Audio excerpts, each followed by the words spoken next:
All right, this is Stephen Sloan. The date is May 31st, 2012. I'm with Mr. Herb Stern at his address, 12427 Old Oaks Drive in Houston, Texas. This is an interview for the Texas Holocaust and Genocide Commission's Texas Liberators Project. Thank you, Mr. Stern, for sitting down with me today. Thank you. I appreciate your doing this because I feel it is so important since so many survivors, either Holocaust survivors or people like myself, feel that we're at the end of our lives, and possibly in another few years there are no so-called eyewitnesses that have been through all this. And since you're talking about of the Holocaust itself, over 6 million people that died in one form or another, plus the huge casualties during World War II, that I think it's so important for a younger generation or younger generations to at least have some knowledge that in past many years prior to all this, World War I, Civil War, whatever other wars that you've had, that you have the benefit of a lot more detailed recordings for history that were not to that extent available. I've studied a lot about the Civil War. I mean, I'm not exactly a Civil War buff, but I've had the opportunity to study it a great deal. I was minored in history and majored in economics in college, and continued to be interested to a great extent in world history. So I feel that anything that we do in publicizing that period, which was so traumatic in the 30s and 40s and even into the 50s, is, I hope, of a great deal of benefit for future generations. And I think that, we never thought, as we were in these situations, that it was anything of that importance, because you never think in terms of history until many years later. Then you begin to think, especially if you're in your 90s, you think, my God, all the things that I have had in my life of major and minor consequences that throughout it, and had basically several changes of major consequences in my own life. And I feel that having been for 4 years in a situation in 8 major campaigns in Europe, that this is a major watershed in my life, obviously. So I feel that in being able to present these things to not only my family, but to whether it's colleges or even the Holocaust museums, when they have exhibitions and things like that. We've had the Houston Holocaust Museum recently had back in July of last year, a traveling exhibit of, for some strange reason, publicists had commented that there were no such things as Jewish soldiers in World War II, that they were not allowed to serve in any capacity whatsoever. At least it was inferred that that was happening. And I contacted the Holocaust Museum and said that this is obviously somebody is very paranoid about this, because it was this exhibit tried to prove that Jewish-born men were just as active as anybody else in all the services. We had our share in our own division, and anybody that has ever seen overseas cemeteries will see that the Star of David is on many graves just as much as anybody else's. So that's just a myth, unfortunately, that somebody concocted, and for what reason, I don't know. But I have to mention that because it's upset me a good deal, because it is, especially when the first thing comes to your mind, does anybody remember there was a draft? Yeah. And the draft didn't take into account that you had to be of a certain age, between age so and so and so and so, and that meant you were drafted, period. That was the law of the land. And if then you were, people were sifted out, well, that came as you went on. Now, should I continue with my background history? That's good. You know, before we began recording, I asked you to talk a little bit about some of your early memories about your family in Germany, and if you could share that now, that would be great. I wanted to mention that I had, unbeknownst to me, probably in 1934, possibly before my father was imprisoned, that he instituted with distant cousins in this country the possibility of getting me out of Germany.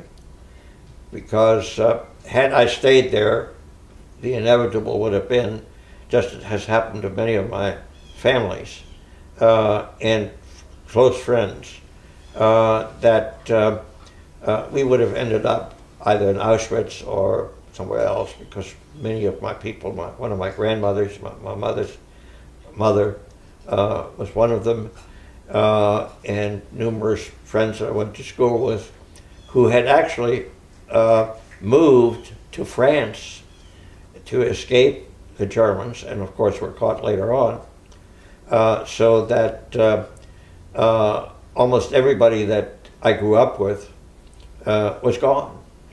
And I think we were very fortunate. It took 2.5 years for me to get a visa. We were caught up in a situation that is not a myth, but certainly well recorded, that the State Department, particularly of the American State Department and the Roosevelt administration, had a number of rather influential anti-Semites in there, and wanted to set up a very small quota of people that could immigrate. There are many specific situations that one of them particularly was just this last weekend. We were talking about it at my daughter's house in Austin, that the infamous German liner, the St. Louis, had several hundred German Jewish refugees that were taken first to Cuba. The Cubans wouldn't take them. They were trying to get into Florida and Miami. They wouldn't take them. Eventually the ship was taken back to where they were eventually imprisoned, and many of them died in concentration camps. I myself, the reason I'm mentioning that particular incident, prior to all this happening in 1936, in August of 1936, I came over on the St. Louis. In August of 35? 36. 36. 36. Okay. I arrived in this country on August 26th, 1936, to New York, and was met by a you might say, distant relative, an uncle and his wife in New York, and stayed with them for about a week at that particular time. But talk about sweating it out. I was staying with my father's closest friend, who was an attorney. His entire family died at Auschwitz. And my sister, when the Germans marched into the Sudetenland of Czechoslovakia, they fled to Prague, and my aunt and her family first were taken to, flew to Italy temporarily, and then to England. And my sister was on the last plane out of Prague before the Germans marched in. And by that time, I should also mention that 2 days before I sailed for the United States, my father was released. So I was with him and his friends for 2 days, and then he took me to Hamburg, and from Hamburg to outside of Hamburg, Bremerhaven is the actually where you leave from there for overseas at the time. So he, a few days after that, fled to England. My father eventually became an English citizen. He remarried a German woman that I vaguely knew while he was in prison at the time. They were, for a short time during the beginning of the war, were interned before they got English citizenship papers. He was very fortunate to have close friends in a major Lloyd's underwriting firm, and so remained in England, and did fairly well, considering that he really had lost everything. And my sister then moved in with him after she fled from Prague, Czechoslovakia.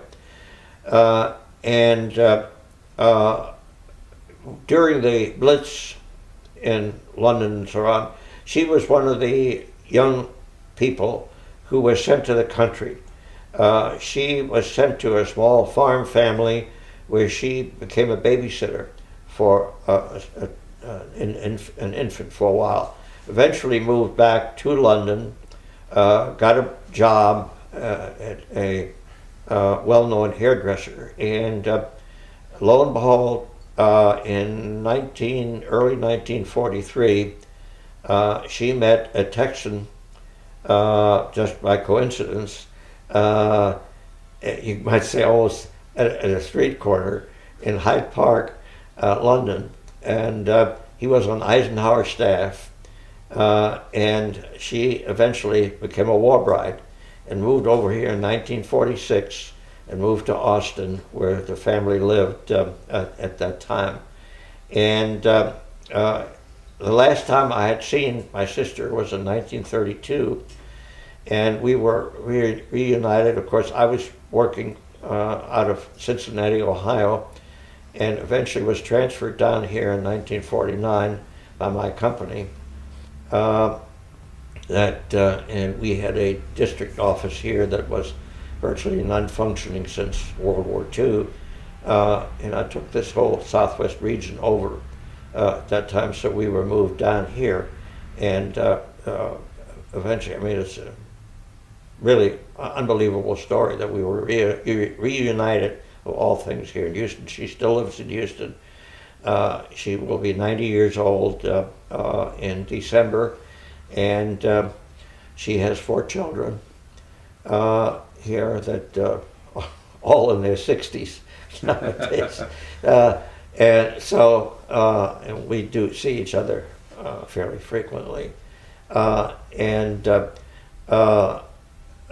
I saw my father for the first time in December of 1943 because we were one of 2 divisions that were supposed to go into Italy from Sicily in the late fall of 1943, and all of a sudden they shipped us to England because we had combat experience and we were to train newly arriving divisions that were going to eventually be in the Normandy invasion.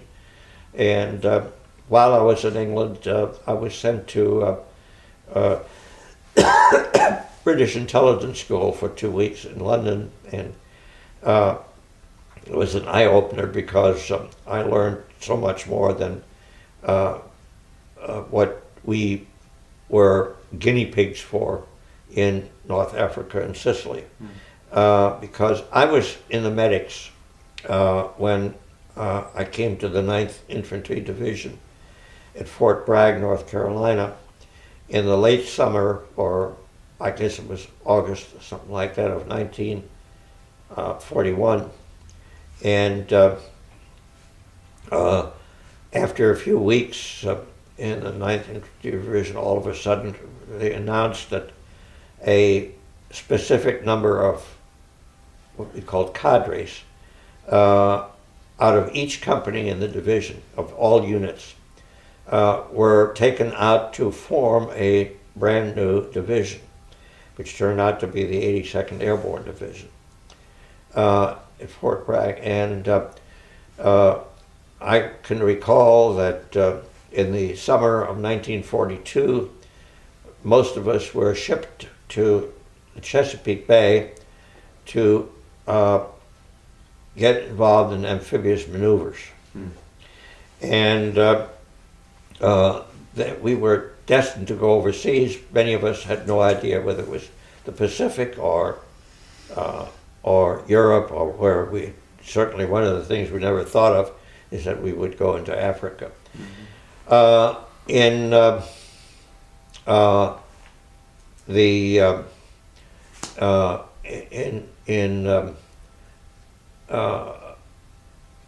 mid-October of 1942, we were taken to Norfolk, and we were in a convoy of about 100 ships.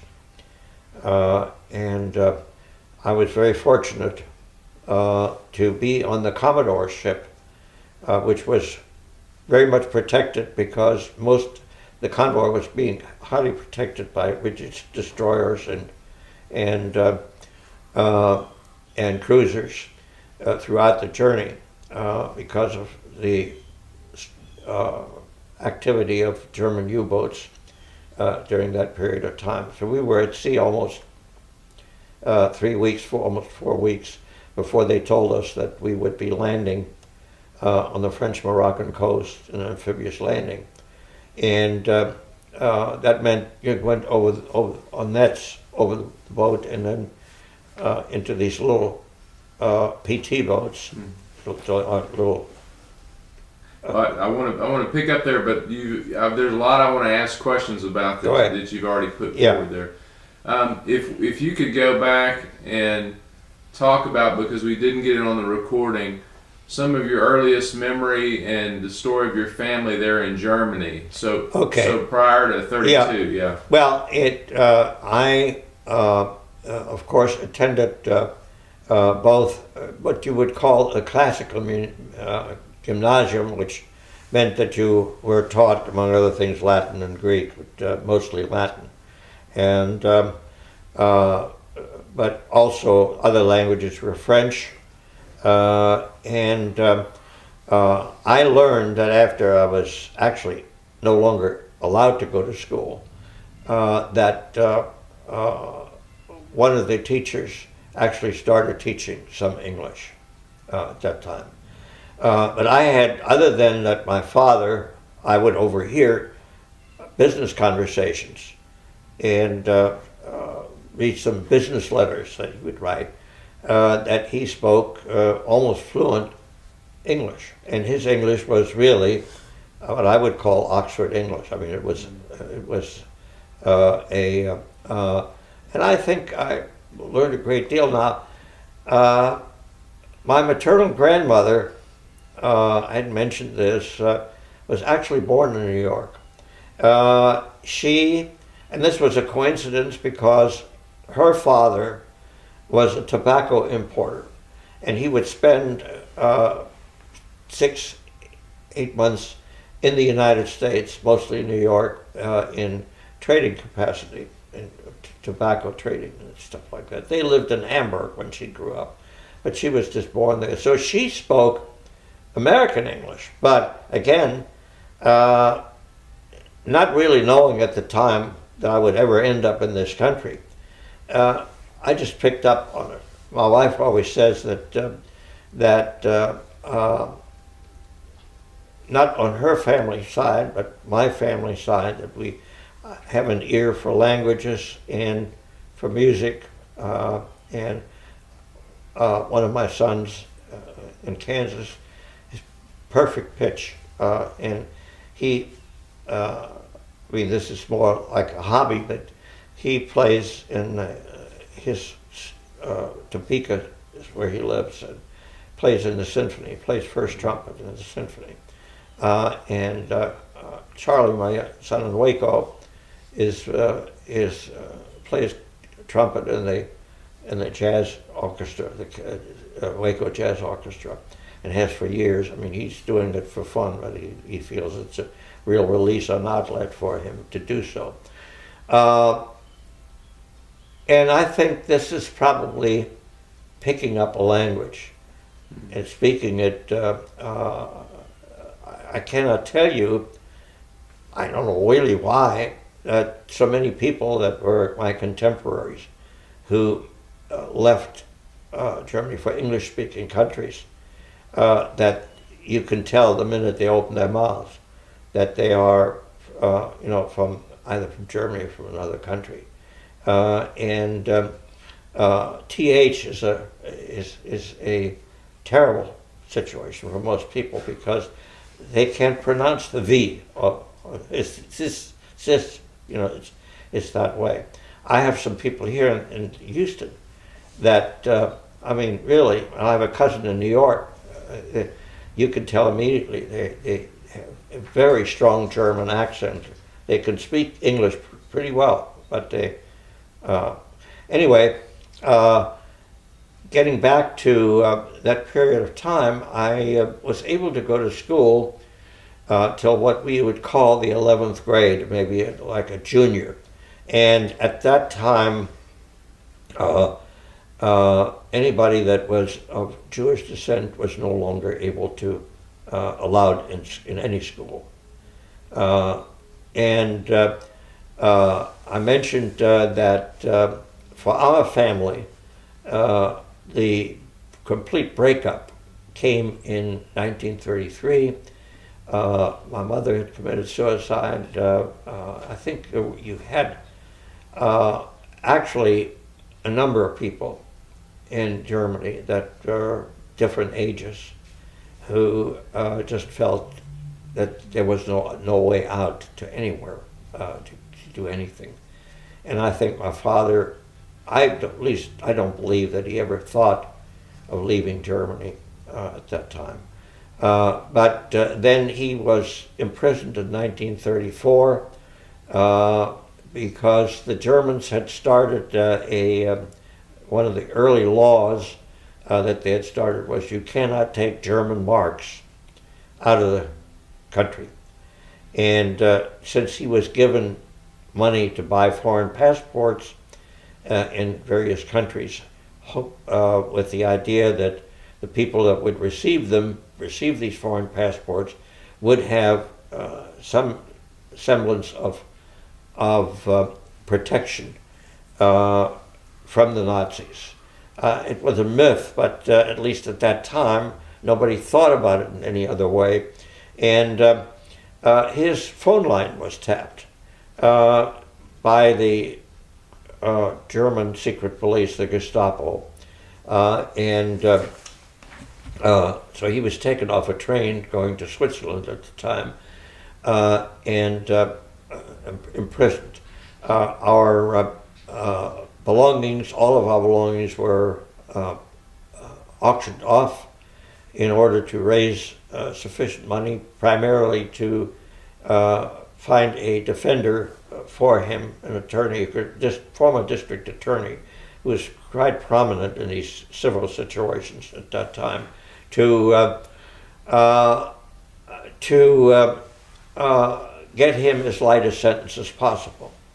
And he received a 2-year sentence in a prison that was fairly, you might say, civil in those days.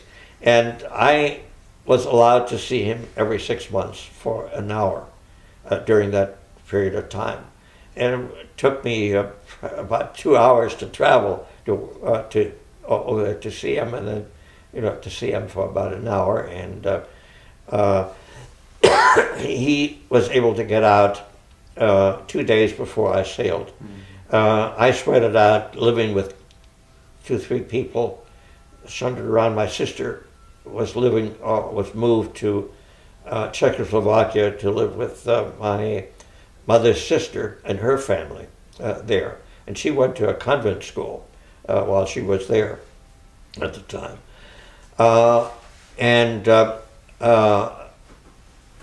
My father, after he saw me off, spent 2 more days in Germany with family, and then escaped to England. And of course he had all the help that he could get from people that he'd done business with who were close, not only business friends, but personal friends of his.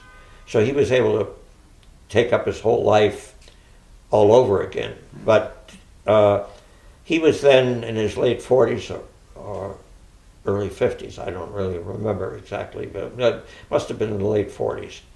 He was interned for a short period of time when England went to war with Germany.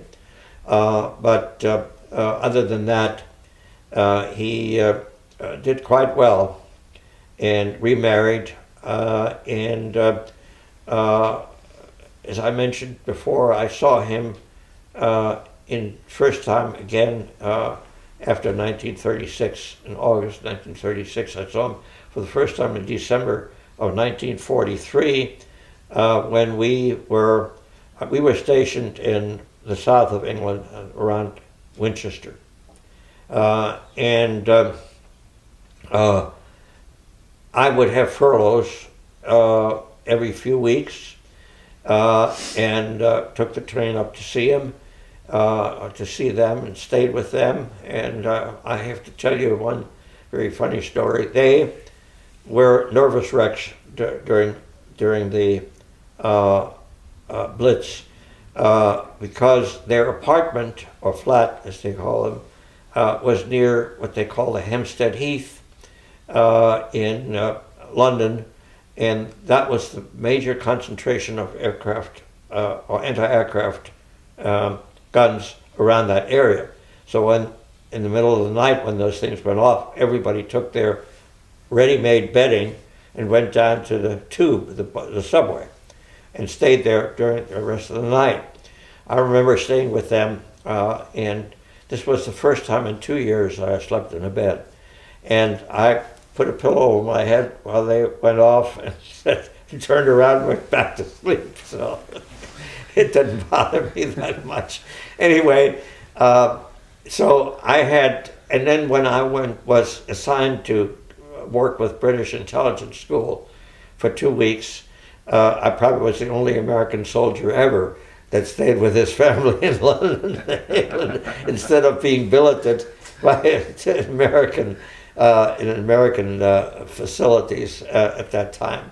And I was actually taking the bus every morning to work and back in the evening. So it was really a lot of fun. And we, going back,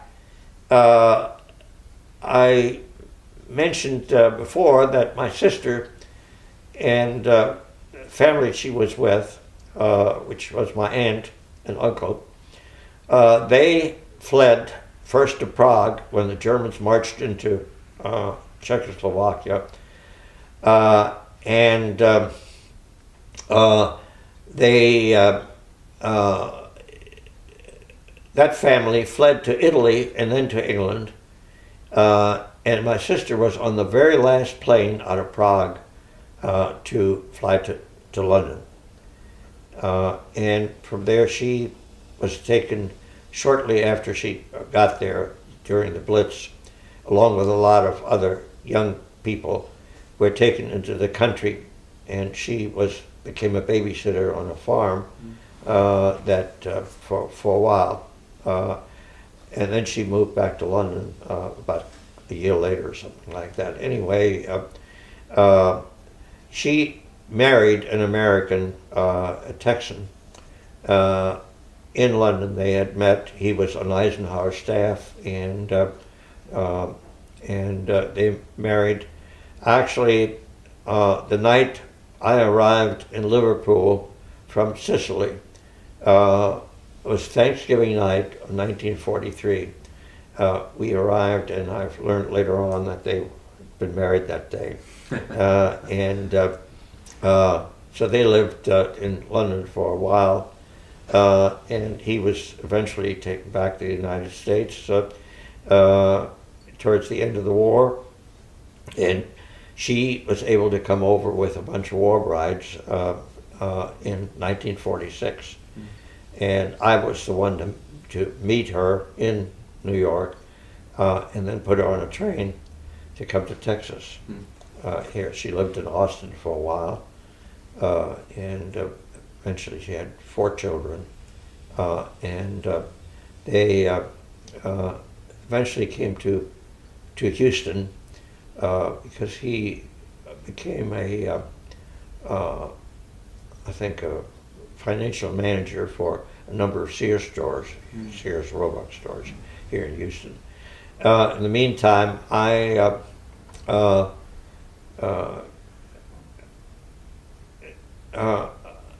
after I moved to Cincinnati, Ohio, because a number of my father's relatives lived there. Most of the families that came over in the 1840s were great uncles of my father, and they all became almost immediately involved in tobacco manufacturing, and they were pretty good at it. They 3 brothers that were in there. One was a teenager, 2 others were in their early 20s. Moved to a upstate New York town of Saugerties in Kingston County, and only one remained in Saugerties. Eventually became the mayor there and became a prominent citizen, and they all financially did very well in the tobacco business, manufacturing business. And one interesting aspect is that the youngest one, who started the factory, had about 12 workers working for him. And they had a strike. The workers had a strike because my relative didn't want to use any heat in the factory during the winter time. So they started a strike, and the guy that started the strike was a fellow by the name of Gompers. He was also actually an English Jewish family that moved to New York, also in the tobacco business, but he didn't want to stay with his parents, so he moved to Saugerties and became a labor organizer, and later on became head of the AFL-CIO. So that's part of the history. They had, in turn, had several children. The young man there and made his fame and fortune. Eventually moved to Cincinnati after he became quite well-to-do. His older brother had moved to Cincinnati, Ohio, and the oldest one moved to Chicago at first. As, again, all is very young men, and then he decided to move to a place called Freeport, Illinois, which was at that time an Indian trading post. And he eventually became also quite wealthy in the tobacco business, then became a banker and started a bank in there. He was head of the school board and so on. I have done a lot of genealogy research on my families, on my father's side, and therefore go back all the way to the 1750s in Germany, and eventually, as I say, 6 brothers in the 1840s. 3 of them moved to the United States, 3 of them stayed. My great-grandfather remained, was one of 3 that remained there. He was in the textile business, did very well, eventually sold his textile business and moved to Berlin from a province of Pomerania, which was the breadbasket of Prussia or Germany for that matter, because it was absolutely tremendously well organized farms, farmland, and I studied a lot of work through, found an organization in Germantown, Wisconsin called the Pomeranian Society, became a member just to get historical data and facts, and met some people here in Wichita, Kansas that were from the same town as all of my relatives were from, and got a treasure trove of materials from them, other than going through libraries and all kinds of other sources to get information on a family that I knew nothing about as I grew up. Nothing. I didn't even know they existed. So they were very, the people that took me in was really a second cousin of my father's. And she became really a surrogate mother for me, and was a highly intelligent woman, and I think taught me a great deal from a standpoint of language, writing, and so on. Can you talk about your transition to the, because we talked about earlier these culture shocks? Well, I will tell you one thing. I was amazed to find myself joining the college newspaper and became editor of the paper after I was on it for almost 3 years.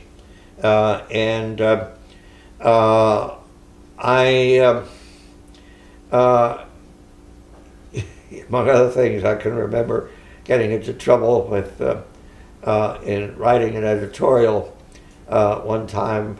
Cincinnati had a very large Catholic population, and old German town, and they had a good deal of influence on actually a municipal college, which University of Cincinnati was. And I wrote an editorial that I think they thought was a little bit too nasty. So I was. Do you remember what your editorial was on? Yes, it was basically mentioning that the college president was in the pocket of the local bishop.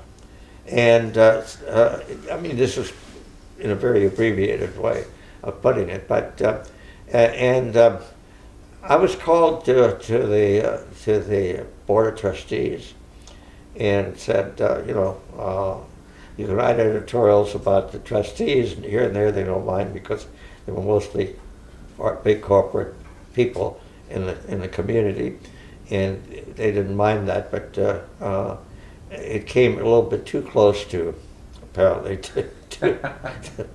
I mean, it's sort of like my writing a few nasty things that I can think about Kenneth Starr, something like that. So anyway, but I enjoyed writing. At the time, it didn't mean anything really to me, other than it helped me with my language and writing papers, in various. Especially in economics, and but I found that I liked writing. I had in freshman English, I was so lucky to have a absolutely wonderful professor that really inspired you, and and he, referred me to a lot of literature specific literature that I enjoyed very much, and I think it helped me a great deal. And there were periods of time that I had during the war to one or two people in Cincinnati in a group of that were close friends of my family decided to start a kind of a collection that I still have in huge binders of letters from people in our so-called Jewish community primarily, but others too, that he collected on a monthly basis. Letters from the Pacific, letters from Europe, people that were just in this country, in the service of whether Navy, Army, whatever, Air Force. And it was collected eventually over a period of 3 or more years. And some of us still have these bound things that are about this big, and really wonderful letters that were written. And I had an opportunity while I was in England to find out that the wife of a very prominent judge in Cincinnati was in London at the Savoy Hotel, where they had the old-fashioned large apartments, not just rooms, in there. And my father and I went to see her, and she said, sharing the apartment with me is, you might know him, a fellow by the name of James Scotty Reston of the New York Times. He was then a foreign correspondent. So I met Scotty Reston, and he said to me, if you ever make it through the war, come to see me in Washington, D.C., because I want you to write some stories for me. Well, I thought, for a while, I want to be a journalist. And then I thought, hell, there's no money in that at all. So I went back to Cincinnati and went to work for my uncle for a short while, which was a total disaster because I hated the things that I was involved in. And I got involved in with people that I knew socially a little bit, which became the largest scrap metal brokerage company in the United States eventually. After a training period of some months, I was sent down here to take over a defunct office that had been here since 1921. They were major, in the 1920s, they were major exporters from Texas City, Mobile, New Orleans, Beaumont, and even Corpus Christi, going to Japan and Europe. One of the people that I initially did some work for when I came down here used to say to me, "Kid," he said, "if you saw these boats, they were like taxi cabs coming in and out here." These boats. There's an interesting history that I wrote up with my own autobiography that my kids want me to do. In the early 20s, our company was the only employer in Texas City, Texas. There was not a single refinery, chemical plant of any kind around there.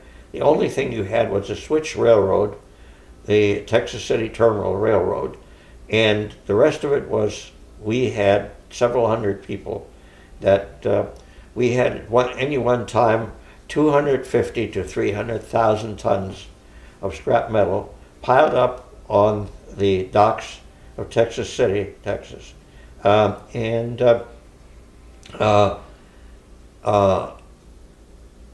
was no place to go. There were no steel mills. no foundries of any kind in the Southwest at that time. When I first came here, I remember we were shipping barges out of Texas to St. Louis, Peoria, Illinois, Chicago, and some to Pittsburgh even.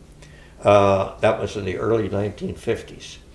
And, but at that, actually, I should say,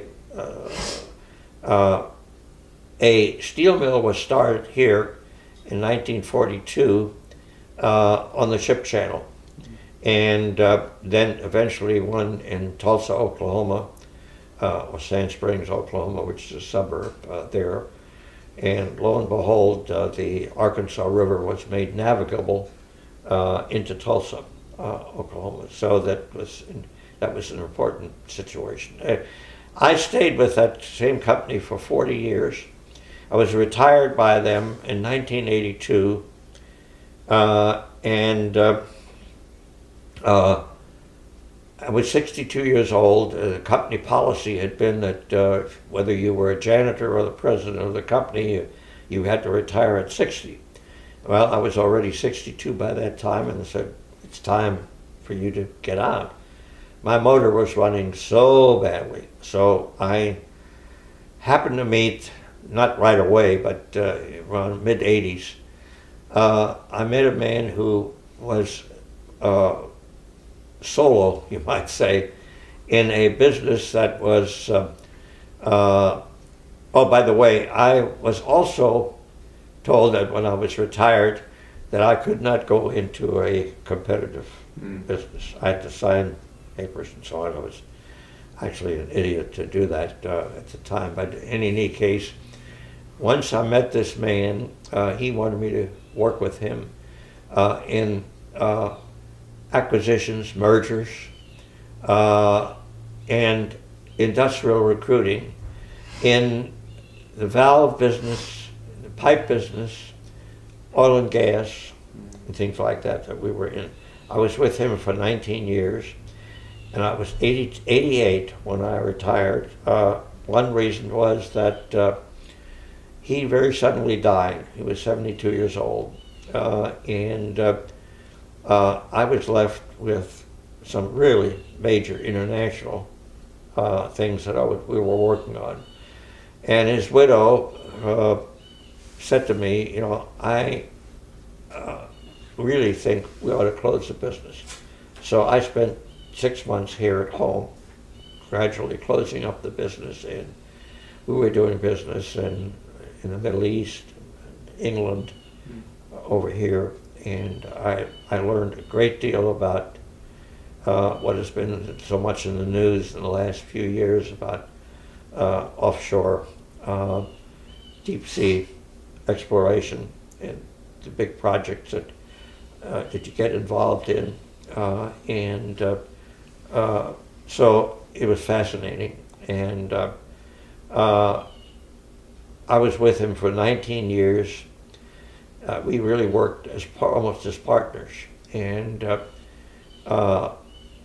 I felt a tremendous loss in having this man go, because we were just, everything just clicked. It just was the kind of a relationship that you can only dream about, and I think I was very fortunate, because it was totally different than what I had done for almost 40 years in many respects, and I felt I was good at it.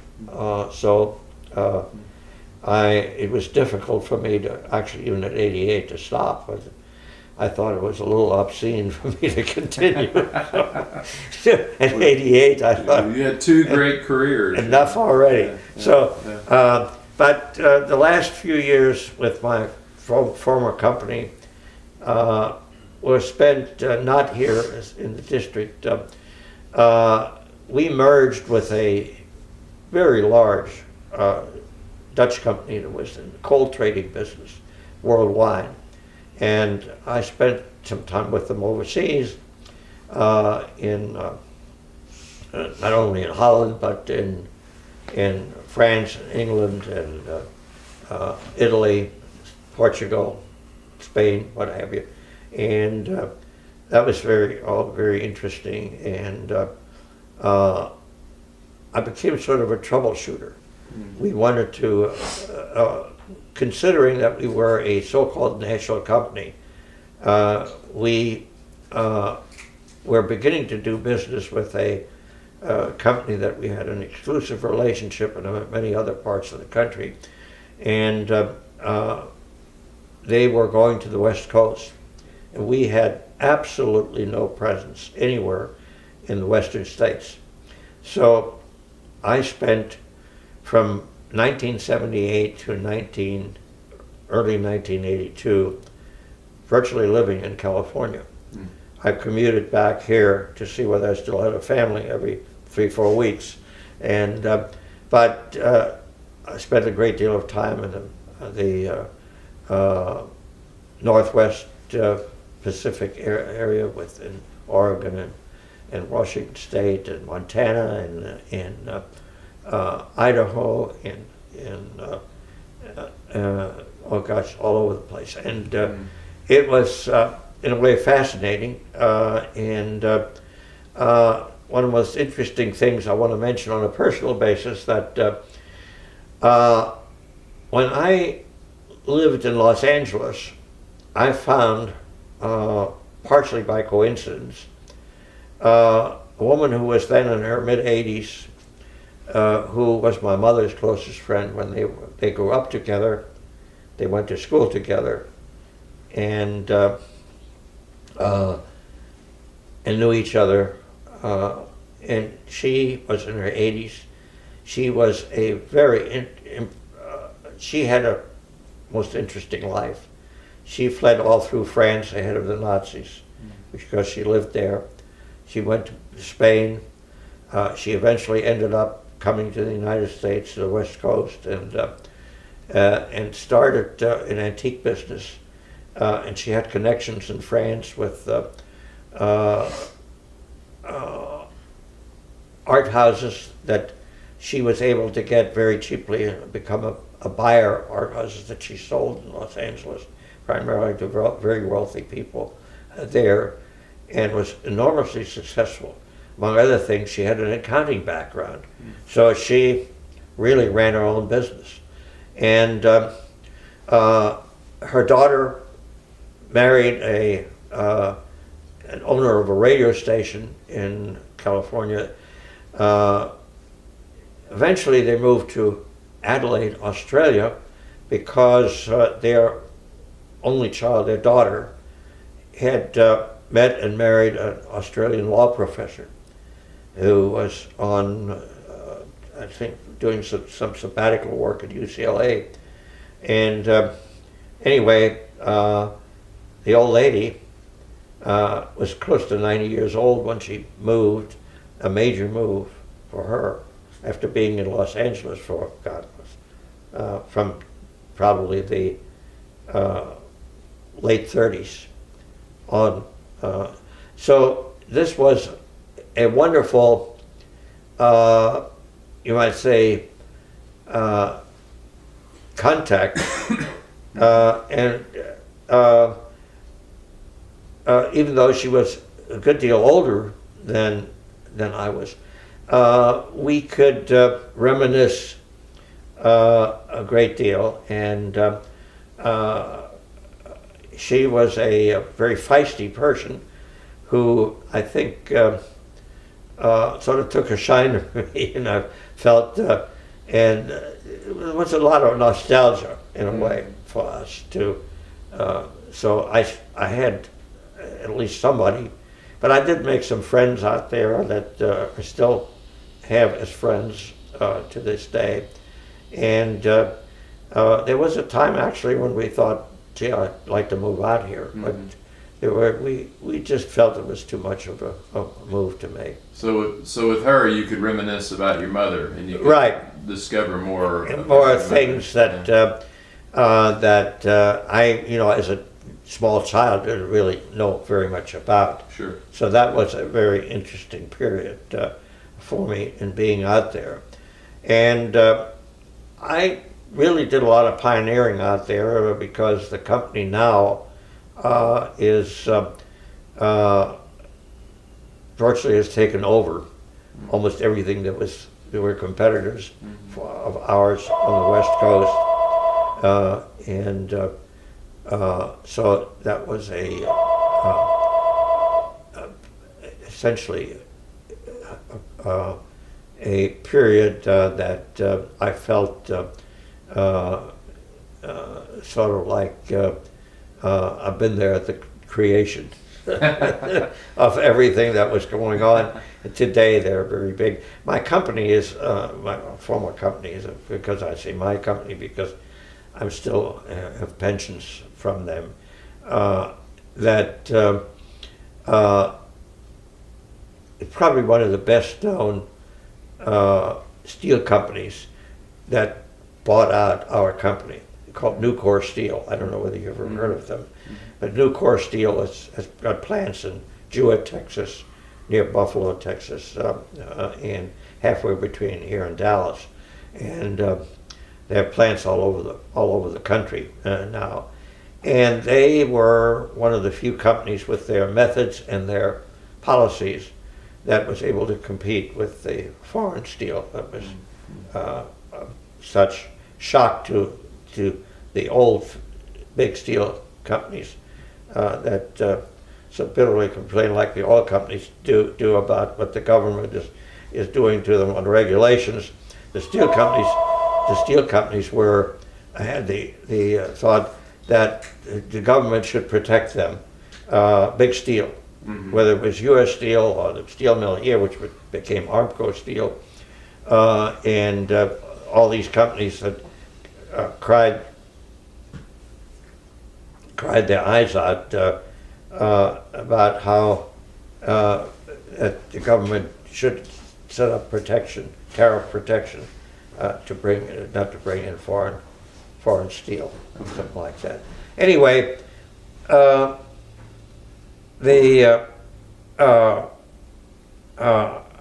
felt that I had a pretty successful career. Yeah, well, you saw a lot of change in the global Yes. market. I saw a great deal of change in the global market. I should mention to you that fairly typical of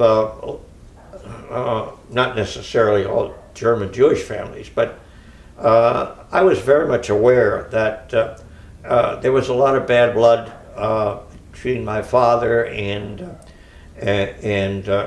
numerous relatives. He had one sister who was married to a Catholic who turned out to be the great nephew of Johann Strauss, the Waltz King. So she was protected all during war in Berlin, Germany. She became quite ill towards the end of the war and was hospitalized there, but always well taken care of by the Nazis and everything like that. They had one son, and they sent their son to Austria, and they eventually moved to Austria at the end of the war to Vienna. Now, she had not talked to my father, he had not to her, and numerous other relatives for almost 40 years. This was probably, well, quite frankly, I thought it was crazy because, but there were Hatfields and McCoy situations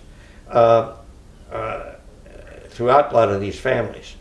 And I mean, you know, it isn't a specialty of these people there, because I've seen it happen in this country too. But the reason I'm mentioning this is in 1973, I decided that whoever was left, I'd go to Europe and spend about 2 weeks in seeing all of them, and being the guy that would make links with families that either had helped me when I was a kid and without a father and mother around, and really took care of me in a sense. And so I went to see my mother's sister and her daughter in London, and spent a little time, 2-3 days there. Then I flew to Frankfurt or Wiesbaden to see my stepmother, and saw her actually before that time. In the mid-60s, I think it was, my wife and I went to Europe for 3 weeks, and at that time I wouldn't go to Germany. I just didn't want to travel to Germany. And I had my stepmother come to Paris and stay with us for a couple of days. And but I saw her in 1973. I did go to Germany, and then I went on business to Germany, to the Ruhr area, to visit steel plants, and some of the Dutch people that were our partners at the time accompanied me. And we have one very interesting thing that happened at the Krupp Works, the famous Krupp Works. We were asked to stay in the executive dining room for lunch, and they were all very much in uniforms. I mean, the waitresses waiting on us, and I think the director of purchasing turned to me during our conversation at lunch. He said, "You speak awfully good German. Where did you learn German?" I said, "Oh, in school." Which was true. Yes, yes.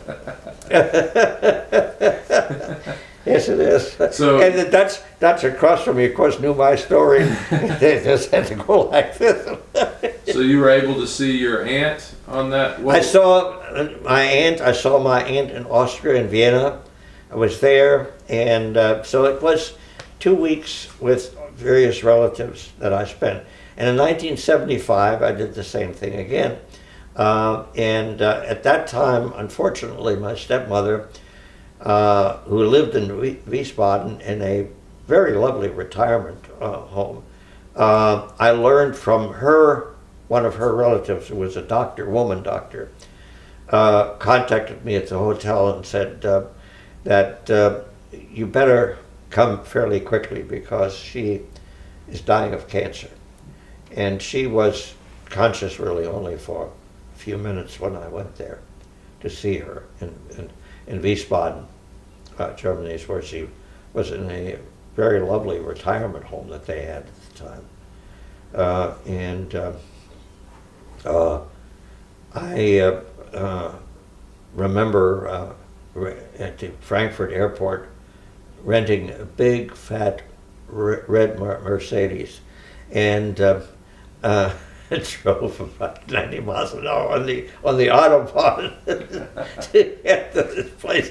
So I was I saw people looking at me. This guy. I said, I own this piece of land. Anyway, no, I had a very nice visit. The first time, actually the second time too, but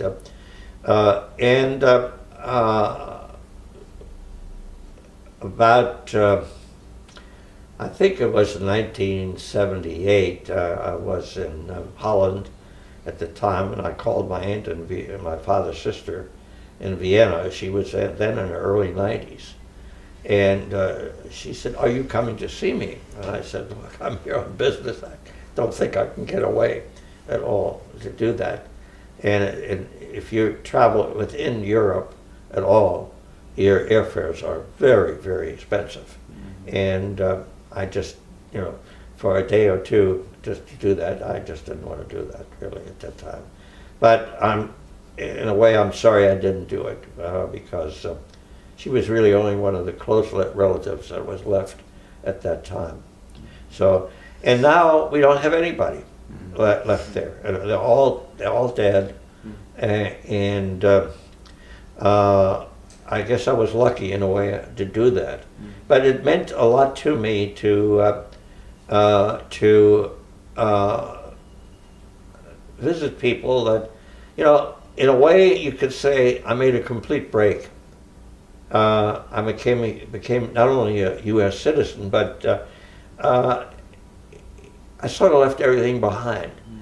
And during the war, you don't think about that necessarily, that you have relatives close by and whatever. I was lucky enough to be able to be in England for 6 months, to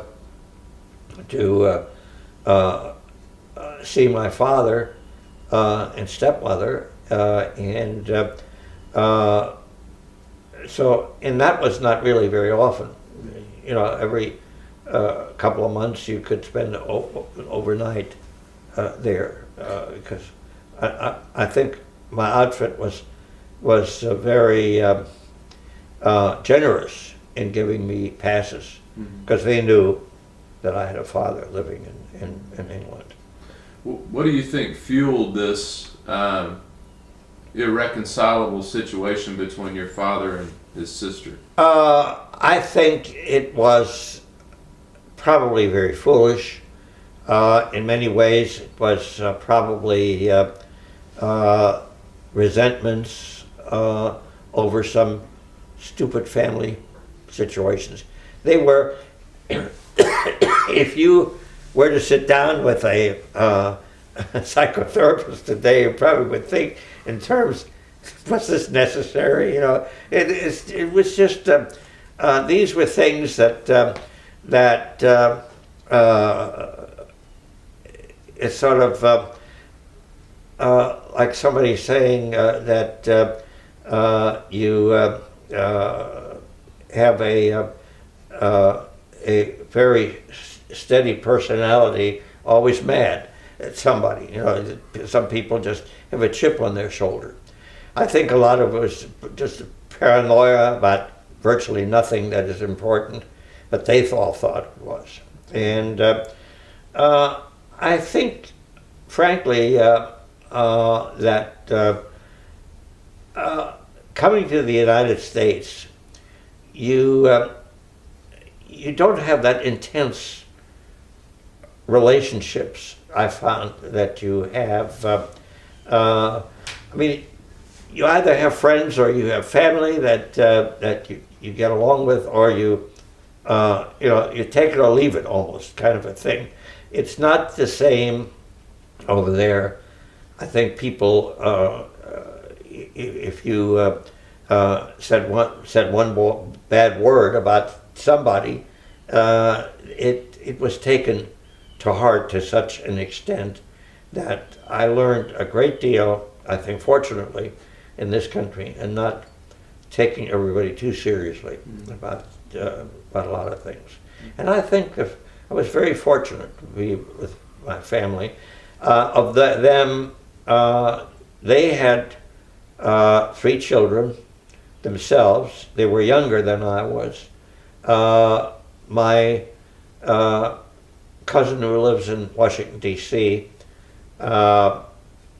is the oldest. Bob is 87. He has a sister that is she's 86 or 87. She's lives in Chicago, and has been in assisted living for years and years. She's not in very good shape. And the youngest one is in her early 80s, and she decided to leave the family altogether and move to, they had some summer homes in Canada, in Ontario, Canada, on a lake, and she decided to move there. She was married to 2-3 different people that she came across, that kind of thing. She has 3 or 4 children, each by different people. It was that kind of a thing. She was a rebel of sorts. And then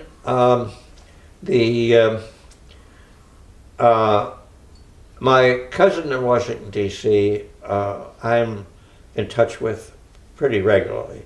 He was the best man at my wedding. We've stayed in pretty good touch with each other. Bob was in the 8th Air Force. He was in 30 missions over Germany. He was lucky to get through. He was a navigator, and he decided not to stay in his family business. They sold a family business to, what you hear so many times these days, to a major corporation, and the family profited handsomely to set up trust funds for all their children, stuff like that. And he decided after he went to Harvard Business School and also studied at Columbia and Dartmouth, he became an FTC member of their anti-trust division, and he writes a great deal and gives talks on economic issues, and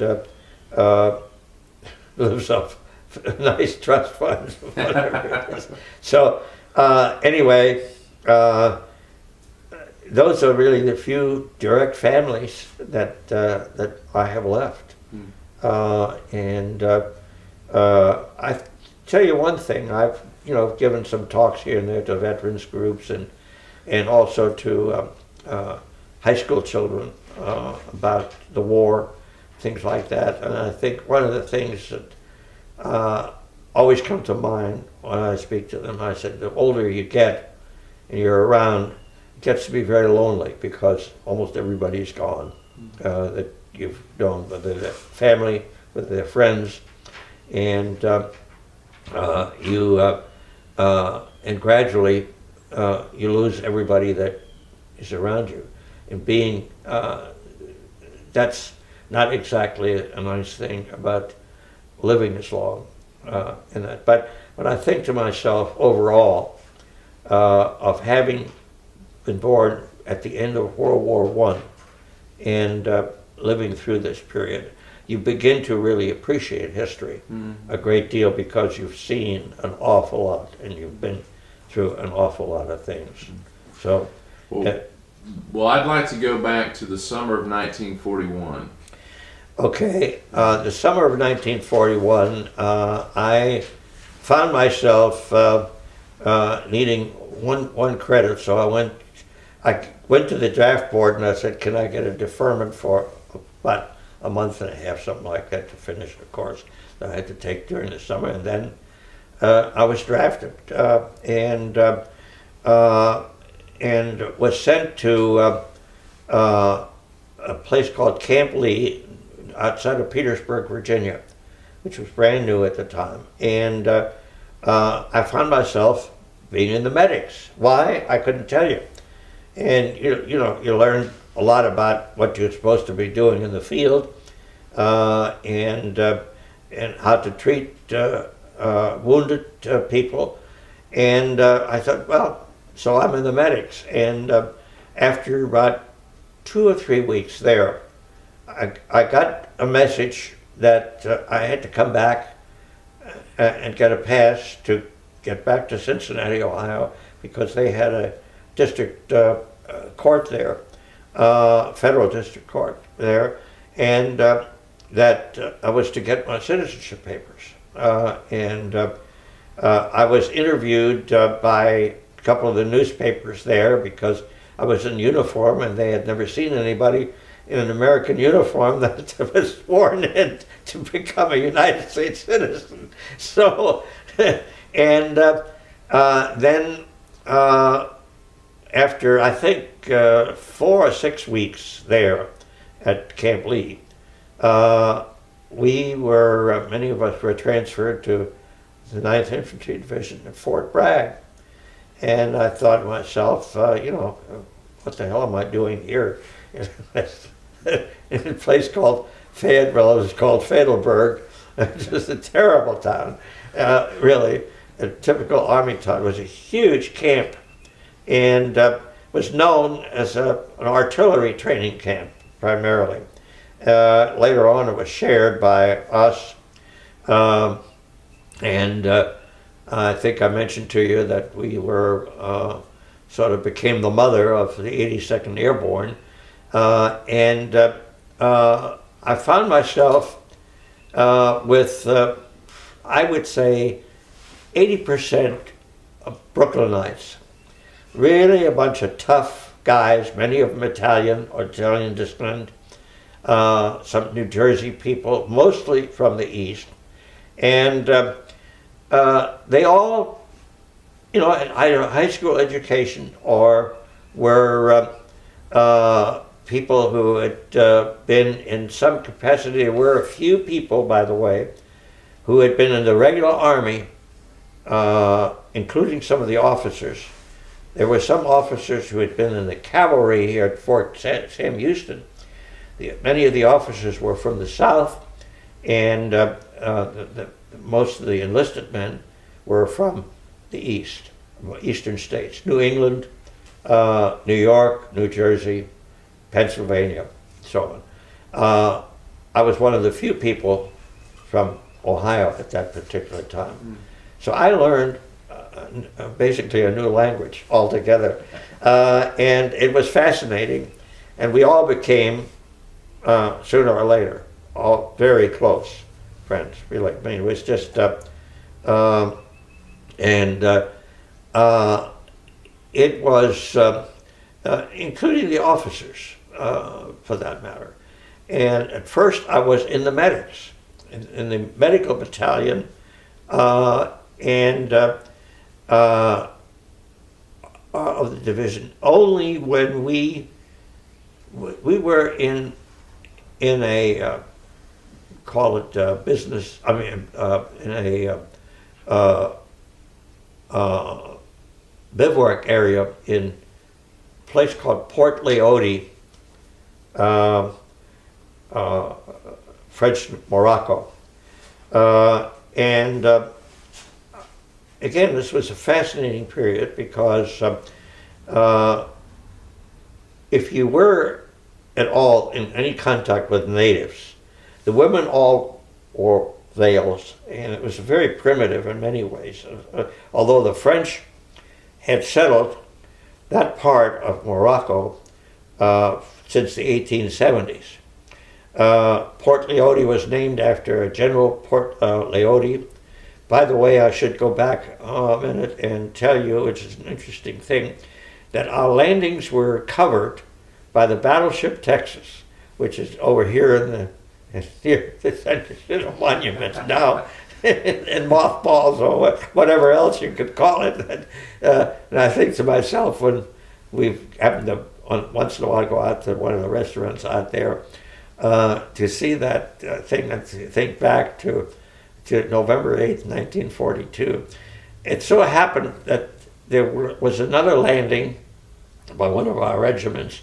They were formed into combat teams in a place called Safi, which was right near Casablanca, the landings there. And ours was further north of Rabat, which was then the capital of French Morocco. The French were very smart in colonizing Morocco in the 1870s. They induced, through tax situations and various other incentives, induced surprisingly a lot of French Jewish people, merchants, to move there, to start businesses, to grow orchards, to do a lot of exporting from those areas. All sorts of materials. So surprisingly enough, when we got there, the Vichy French were the ones that opposed us and that opposed the landings.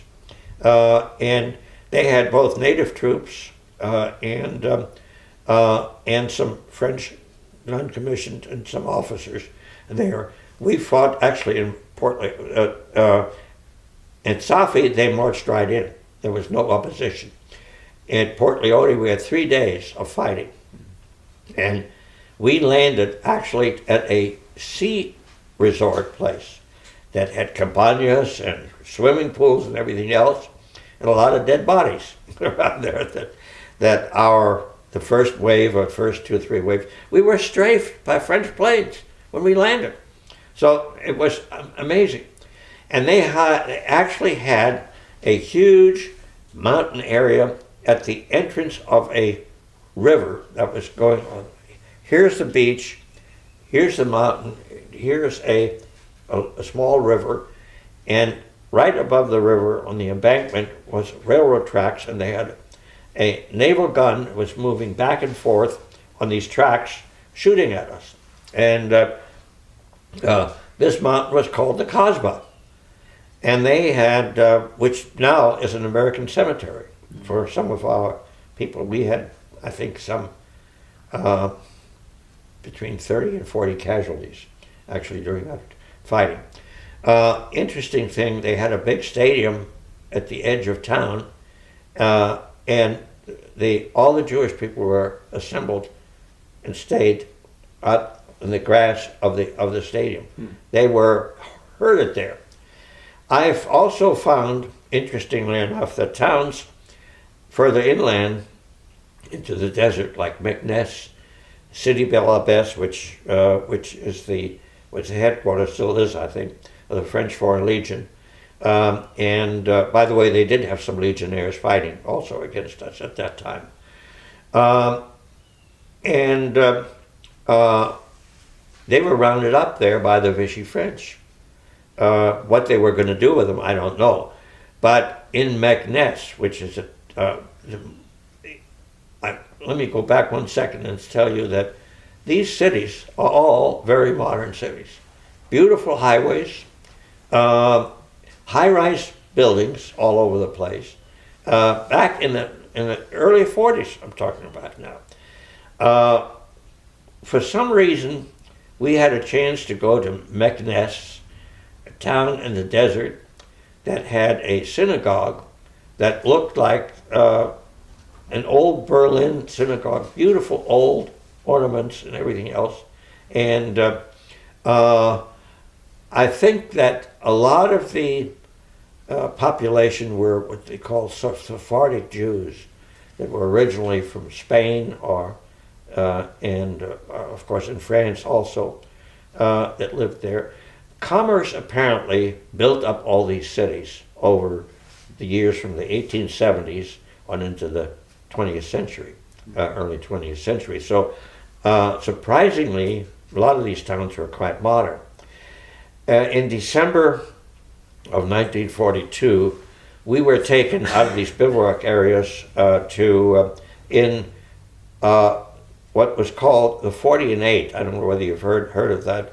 40 and 8 was 40 men and 8 horses. Freight cars, little freight cars. They were World War I freight cars, and they were called 40 and 8. They took us up into the mountains, the Berber Mountains, and it was snowing. It's hard to believe this, but it was snowing, and then into the desert from there. And that's when we started meeting in the Kasserine Pass and in El Guitar and all these places. That's where not only we met resistance, but we were absolutely clobbered. We were as green as grass. I mean, we'd never been in combat before. The German had an air force. They strafed us. They bombed us.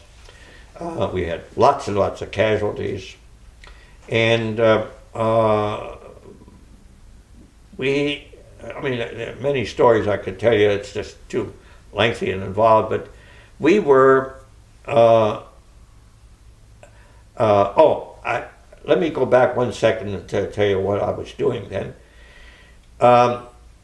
When we were still housed in buildings in Port Leone, the assistant G2, intelligence officer of the division, came to meet with me and my company commander and said, I want him, we have an idea that we need people that can do interpreting and interrogation work and whatever. That we're all new at this, We've never done it before. This is kind of a new concept. And could he be on detached service with us? So that's when I went to Division Headquarters, or G2, and became, for the rest of the war, basically, out of the medics. I would, on many occasions, be housed with my old medical company, and I actually was doing a lot of clerical work when I was free to do so for them. I handled all the insurances, the GI insurance, payrolls, and and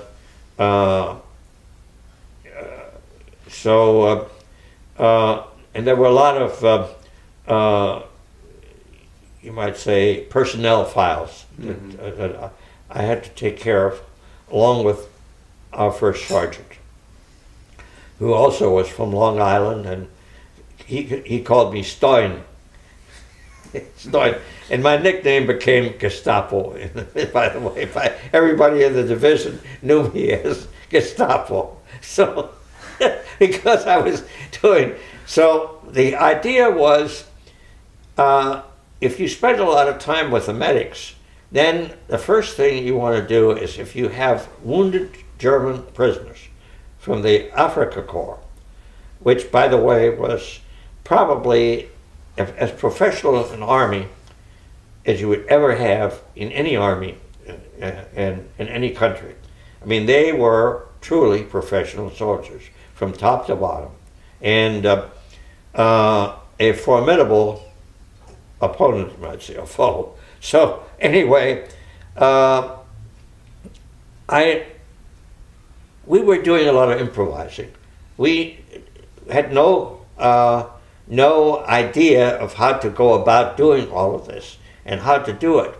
And you know, for the first time I began to, in talking to some of these people or interrogating them, I suddenly realized that I hadn't spoken any German in several years. And it really became frustrating at times not to be able to fluently, you know, it had to come back after a while.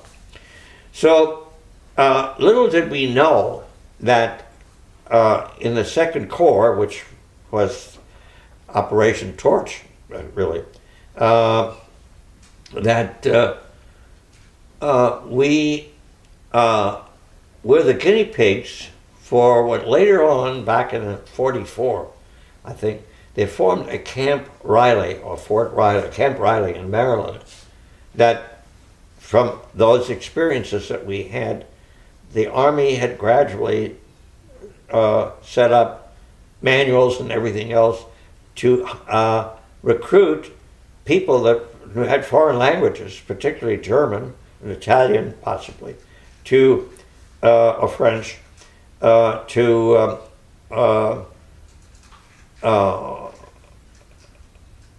set up a camp to eventually to train these people in what we were doing. We wrote the manual, so to speak. We were the first ones, both in Africa and Sicily. We were in Africa, North Africa, and ended up in Bizerti when we finally had the German surrender. And being on top of a mountain and looking down into a valley with probably as many as 80 to 100,000 German prisoners that you looked into. They were all rounded up into cages of sorts that they had there, that all were the original major prisoners. And of course, we also worked closely with the British 8th Army, Montgomery, and that crowd over there. And I found out for the first time that what a class system they really had when we were always starving. We were always hungry. Never had enough food, even sea rations. Sometimes it didn't get to us at all. So I went to one of their camps, and I found that they had a special section for non-coms, specialty for the lower class people, whatever, and to beg them for a tin of biscuits. that we had from them. They seemed to be better supplied than we were. And our division actually became known as having stopped the Germans when they made a major thrust through the American lines with concentrated artillery. And the guy that set up this concentration of artillery was our chief of staff, who was not chief of staff then. He was the colonel in charge of all artillery for our division. His name was William Westmoreland. You may have heard of him. Oh, yeah. And he decorated me later on in Germany, by the way. Anyway,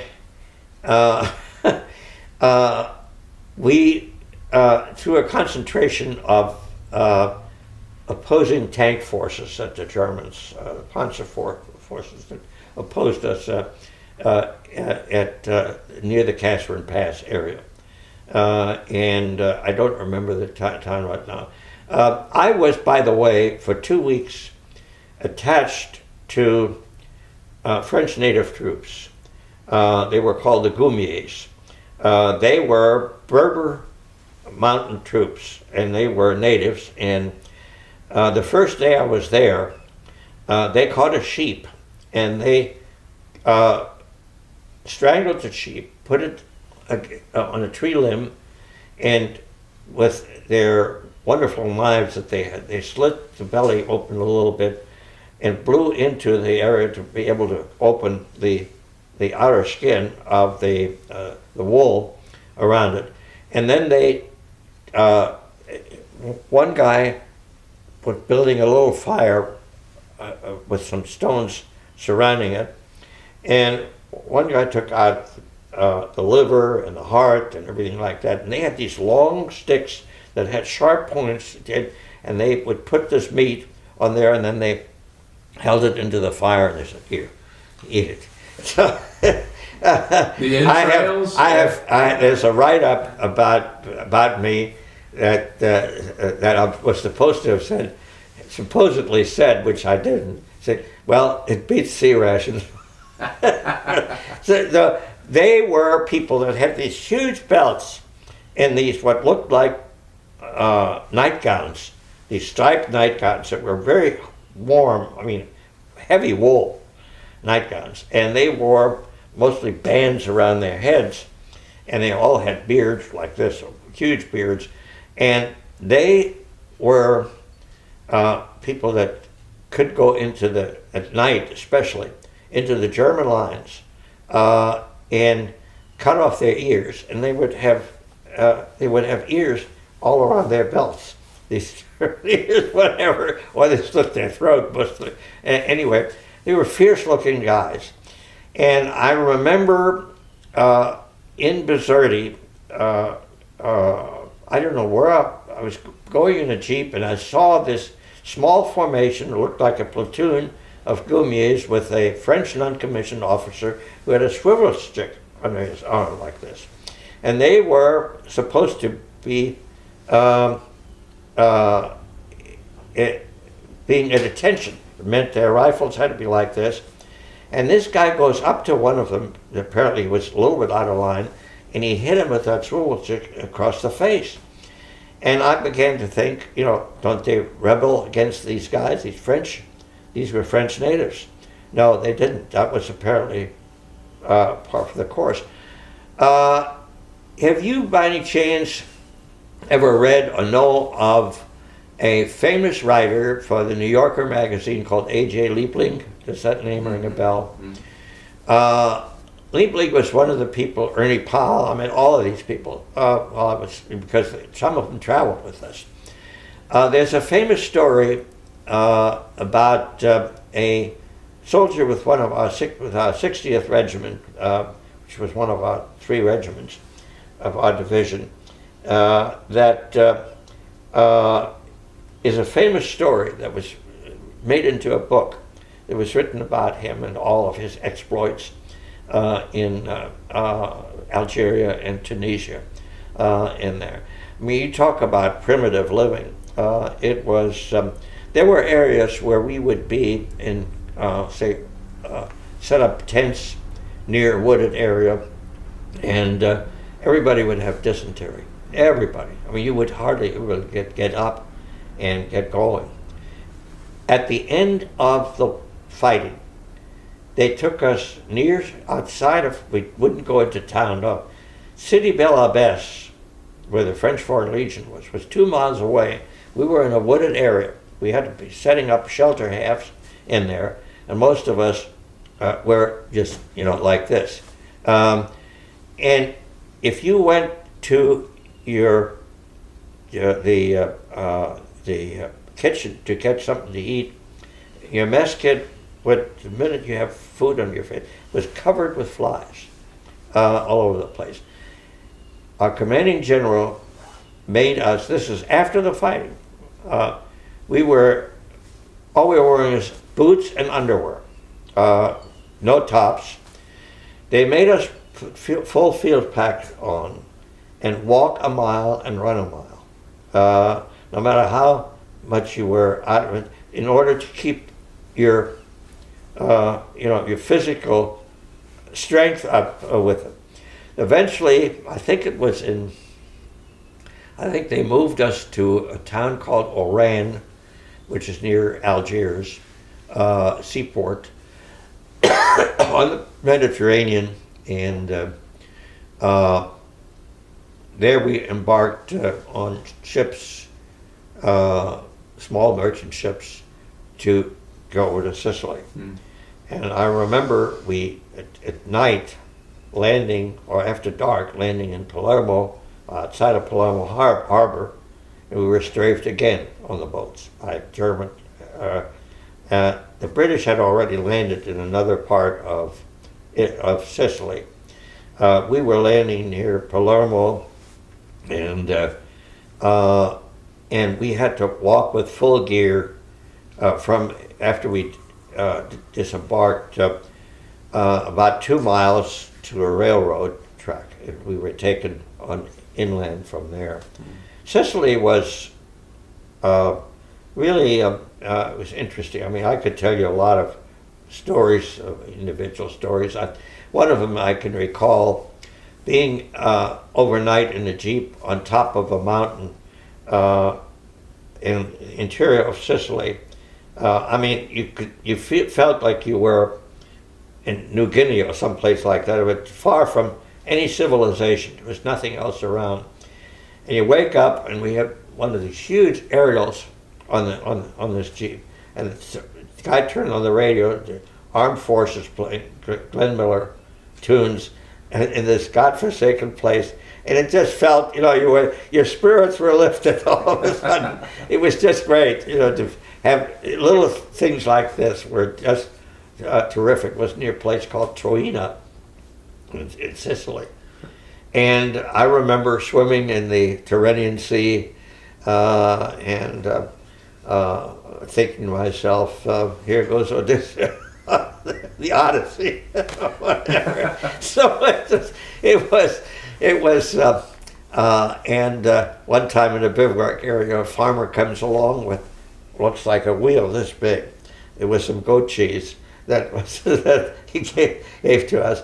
In France, I had a guy in central France that came late one afternoon. We had set up pup tents outside of this town, and this guy came along with a bottle of champagne that he had kept for about 60 or more years that he wanted to give to somebody, one of the Liberators, things like that. That's great. Well, no, there are an awful lot of different incidents that I've written some essays that I could remember specific situations about that I felt like writing about and did. But I would say that I was lucky because there were many times I was with the aid stations. When we landed in Normandy on Utah Beach, I probably had a field day with both wounded and non-wounded German prisoners. And I have a commendation from the general about establishing a whole plan or method where either ambulances would take me to the aid stations or a jeep that I had available to me. I probably was the only soldier in the American Army in combat that had, you might say, could go anywhere I wanted to. I met French resistance fighters. I was townspeople in these villages in Normandy that I spoke to. Fortunately, had enough French still that I was able to speak, and gradually as you go along you learn more about it. And it was, in many ways, I was everywhere. But I was very lucky because it wasn't until we were in the Hurtgen Forest that I was wounded the first time. I was actually standing near some ambulances when all of a sudden I said to one guy, God, something was stinging me. I'm thinking, well, I had a piece of shrapnel sliced right into my calf. And fortunately, it was just a flesh wound. And I went to my old company, which was called a clearing company, and they gave me a tetanus shot, bandaged me, and said, you're sticking around here for about a week. Don't you go anywhere. And I did. And the next time around, we were on the east bank of the Rhine River. We had captured the Remagen Bridge, the only called the Remagen Bridge, is really called the Ludendorff Bridge, after the famous World War I German general Ludendorff. And you know, history tells you it was intact. They were ready to blow it, and we captured all the guys that were, and those guys later on were. Actually, we didn't capture them. They ran away, and they later on were shot by Hitler's personal command. They were all shot because they didn't stand their ground, or they didn't do the job that they were supposed to do. Well, over there was an interesting thing happened, that we were in right on the banks of the river. There were small houses around there, and we were looking for a place to stay. And I went up to this house, and an old guy, must have been in his 70s, comes out and he said, I'm the only one here. He speaks perfect American English. And I said, what the hell? He said, well, he spent 20 years in the United States, apparently. But he moved back, his whole family was gone, and he lived there alone in this house. And I said, well, we're taking it over. And he said, well, I have some eggs here, some fresh eggs. So, you know, anything that you could get in the way of regular food or semblance of regular food was wonderful. So about 4 of us went upstairs, and he had a complete empty room with a huge plate glass window overlooking the Rhine River. And at the other end of the room was a dilapidated old couch. So we sit there on this couch, all of us, and just joking around, kidding around, whatever. And one guy even had a bottle of wine that he swiped from somewhere.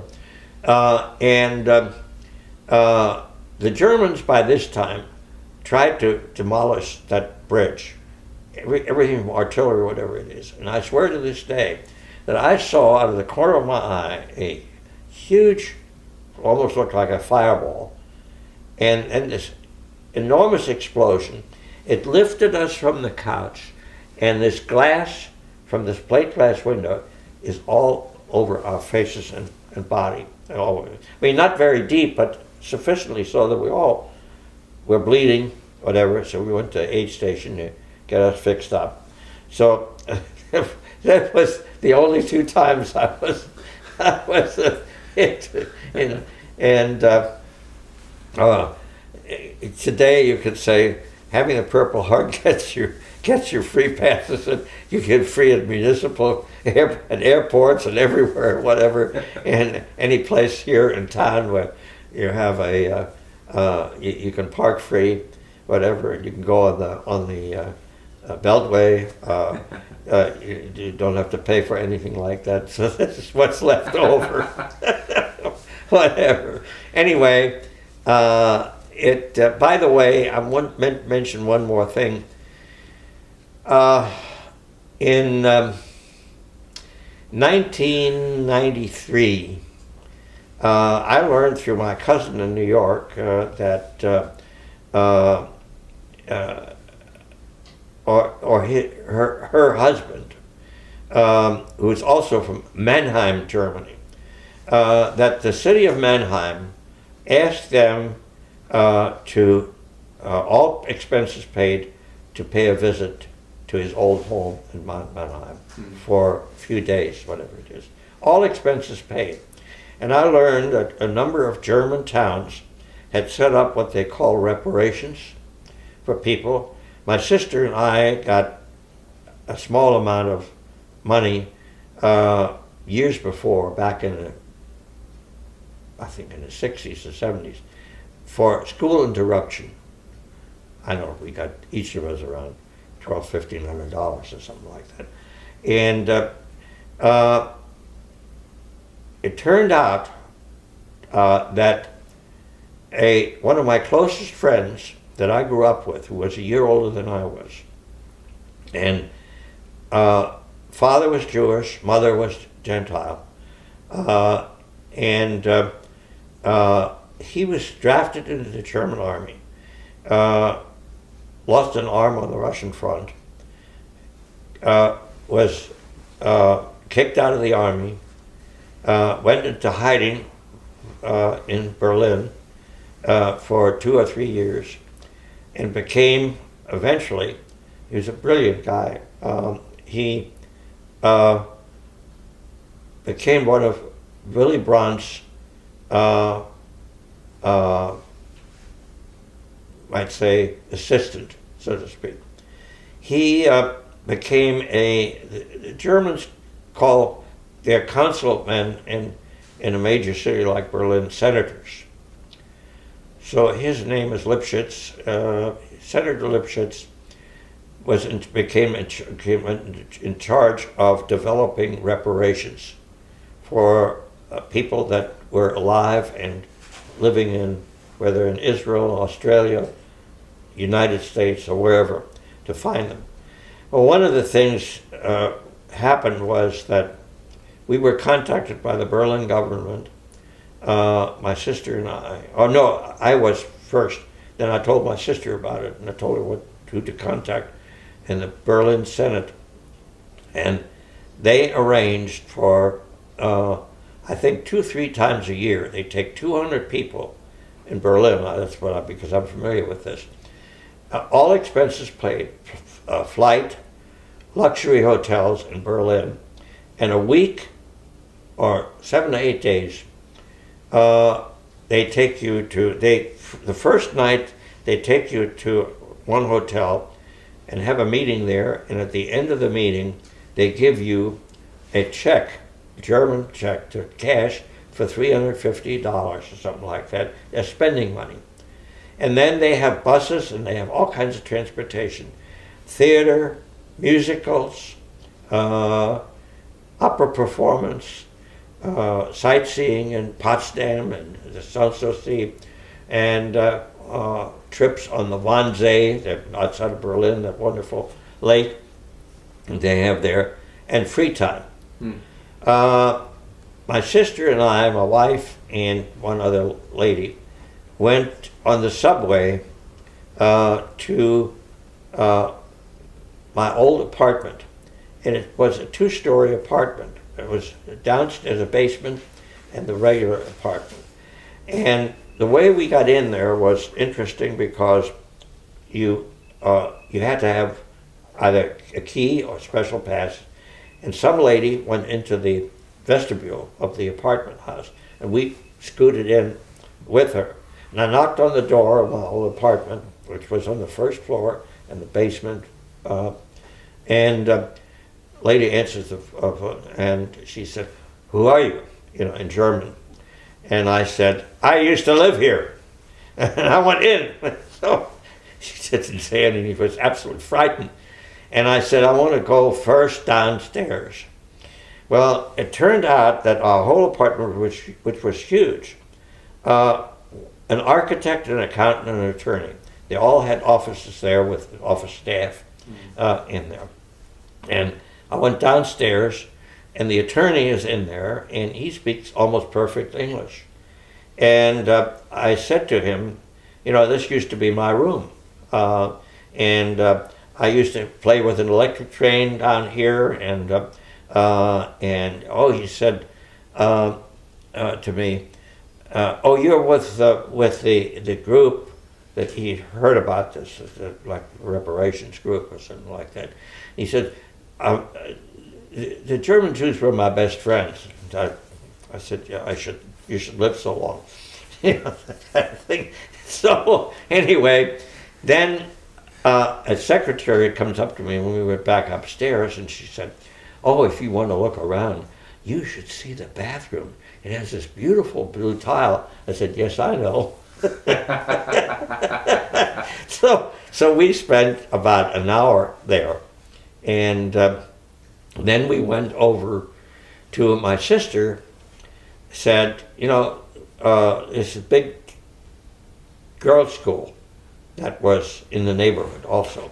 So we went there, and I find out that my own school had been completely bombed out, and a brand new building, which was an office building for a big chemical company, had brand new building, very modern building.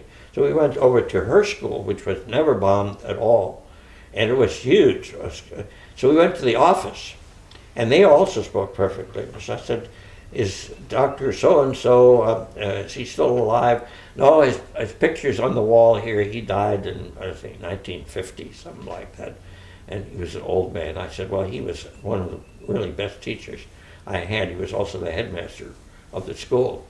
And she said, "Would you like to buy a sweatshirt that has the German logo, the Berlin logo, the bear, which is the black bear?"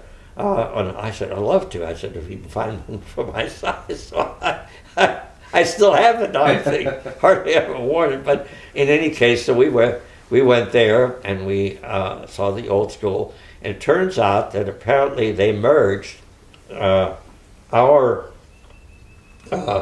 old school after it was bombed out with them during the war, and still had it there.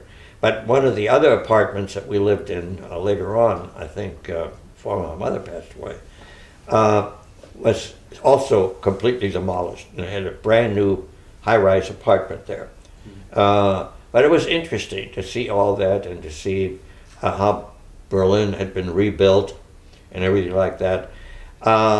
Then at one of the meetings that the Berlin government people wanted to have at the huge city hall buildings, I saw a guy. Oh no, I think he raised his hand to ask a question, and he mentioned his name, and I said, "My God, this was a kid we used to play with, and his family were good friends of my family."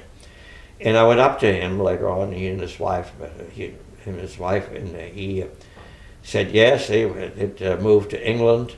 They fled to England, and he moved to the United States. The rest of his family stayed in England, and he lived in California. And he said, "I have a car. I rented a car here." And apparently he went out, which I was really unfortunate. I didn't get to go there. There's a very famous old German Jewish cemetery way over in the east part of Germany, of Berlin. And he went there because most of our families have, these big mausoleums in there, because my grandmother, my father's mother, is buried there, and all of my relatives that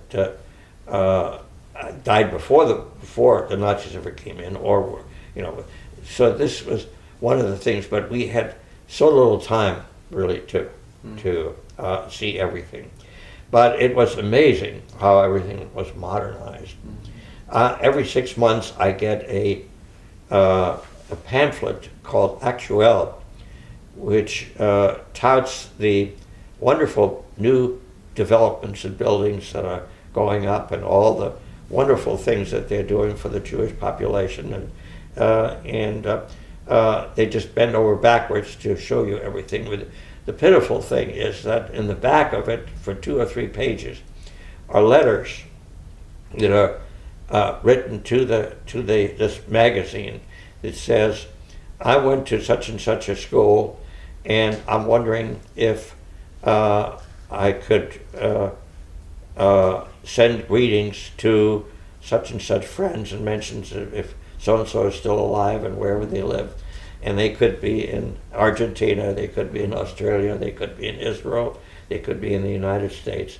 And all these letters, most of them in German, by the way, a few of them in English.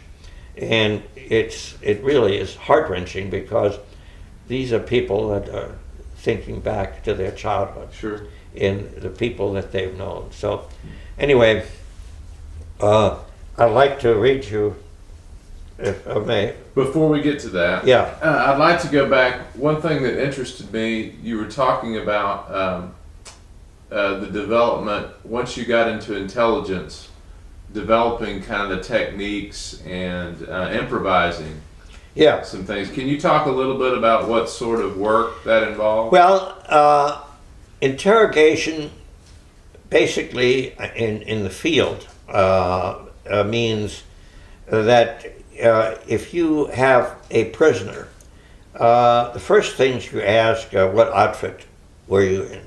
Where did you come from? What concentration, what outfits were in that area? Did you come by train? What specific area did you bivouac in? Where, whatever it is. You want to get basically the idea of what's in front of you right now. Where are the concentration of troops? What outfits are they? Are they panzer troops? Are they infantry? Are they artillery? Are there railroad guns here? Whatever did you see? And then you frisk his entire pockets and all whatever he has, like a passport. He has all everything, where he was born, where he was raised, whatever. He may have family pictures. Is that your wife? Is that your son? Is this your whoever it is? When were you decorated? Where did you come from? By the way, when we landed, among the first units that we found were conscripted Poles. They weren't even Germans. They were fighting for the Germans, and of course they were lucky and happy as hell to be an American prisoners now at this point. So that was easy. Then you come across somebody, especially in the more elite units, like the tankers, the panzer units, and SS troops. They become very arrogant. They don't want to do anything. So a lot of times, Geneva Conventions, they go out the window.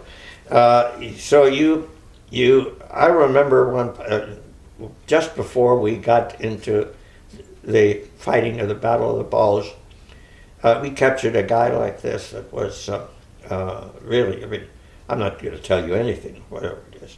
So we would hand him a shovel, and I said, you start digging. And I said, you know what this is? This is going to be a grave right here. And we would either take a 45 and just, play around with him while he's around there.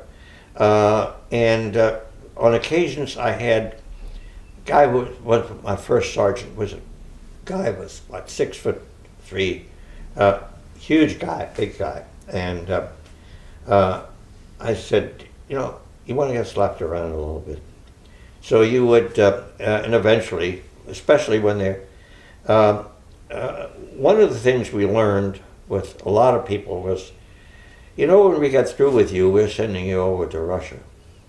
That was really the key, because that's whether men or women, civilians or army people. That was one thing. I said, we can send you over to Russian forces in no time at all. That's what made them talk for the most part. I didn't have a whole lot of trouble, but I have to tell you that one of the things I was really ashamed of was we had a guy that came in on a stretcher who was apparently a captain of a tank unit, of an army unit, and an elite army unit. And you talk about a guy that was, talk about arrogant. I mean, it wasn't simply a matter of, not telling you anything. It was just, he talked back to you, whatever. And I don't know, I was so mad that I just hauled off and slapped him. And here he was on a stretcher. He was apparently not just conscious. He was in pretty good shape, actually. They'd brought him in. And some people, some of the officers around me just looked the other way, but I felt, Jesus, I'm not, what made me do something stupid like that?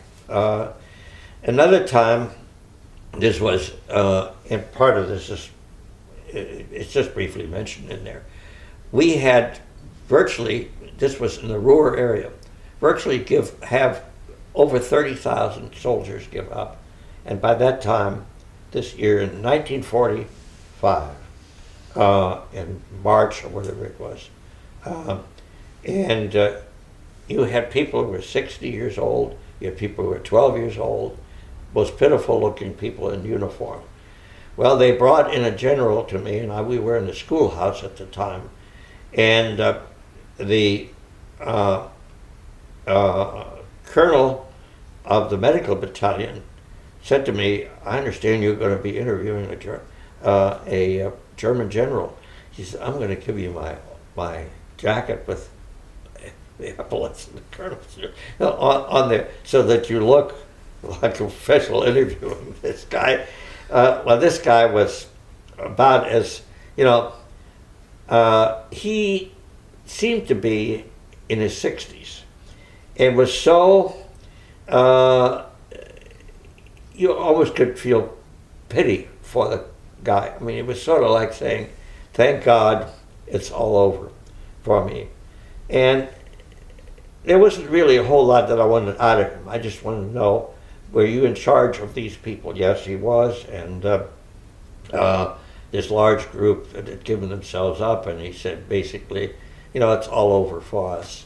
And I asked him some questions where he had been, were there any staff people anywhere nearby that he knew of, was there any additional fighting going on in there? And essentially he just answered, but he was so listless in a sense that you felt like this isn't even really an interrogation. Now, the other thing is that you may have maps that you take from them. You ask them who is here, there, everything. Is there anything at all that that I should know about of any value that you can, I guess. A lot of this was taught to me by the British. They were fabulous.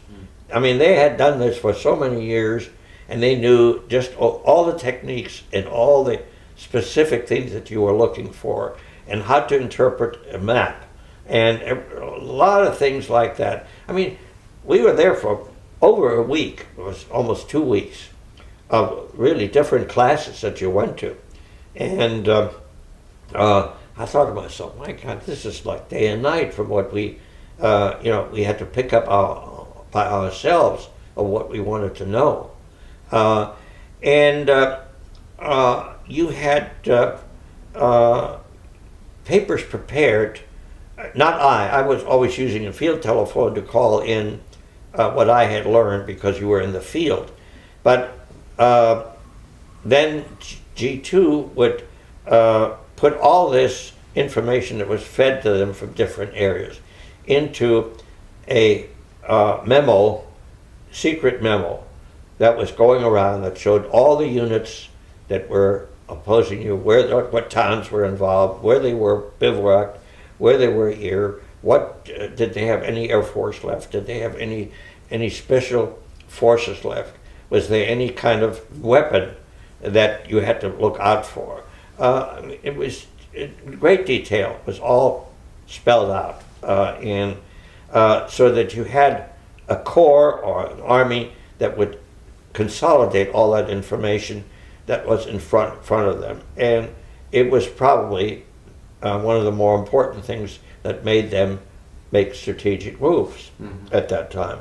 And a field guy was really just, to this day, when we were still in the bivouac area, actually several days before, it was right around Thanksgiving, as I remember, in Belgium, at the German-Belgian or Luxembourg, right before the Battle of the Bulge started. And we had somehow picked up a few German prisoners. And several of them mentioned to me that their major concentration around the city of Aachen and Cologne and whatever. And nobody seemed to pay any attention to, was sort of like saying, oh, well, there's nothing special. Well, that was this huge concentration. You had probably over 250,000 troops and tanks that were in the breakthrough. I almost would have been caught because when we moved, we were supposed to be moving north, and I was going south on this highway towards Malmedy, the town of Malmedy, and it became famous because some American troops were captured there and they were mowed down by SS troops in the snow. And right near that area is when I realized, when I heard this shooting was just wild going on by artillery and everything else. And I said, we've got to be in the wrong area. I was in a personnel carrier with 6 other guys and not my driver. And I said, we better turn around. We went to the wrong direction. And we hightailed it on back, to find out our units. But those things do happen. Well, we were very lucky because if we had gone maybe another mile, we would have been, we wouldn't be here. That's for sure. None of us would be. Anyway, there were, I could tell you about the absolutely huge breakthrough area at Saint Lo in France, right in the Normandy area, where the German concentrations were, and that was the area that we needed to go through to start a large pincer movement in France, being in the bocage in the fields that in Normandy that are surrounded by these hedges, the hedgerow fighting, and the way this whole thing started was the first thing was that they used fighter planes to start the bombardment, and I was in a field where the next field over was the headquarters of our engineers battalion, and they had 2 trucks filled with mines in there, and one of our P-40s flew over. The P-40s was really a Navy fighter plane.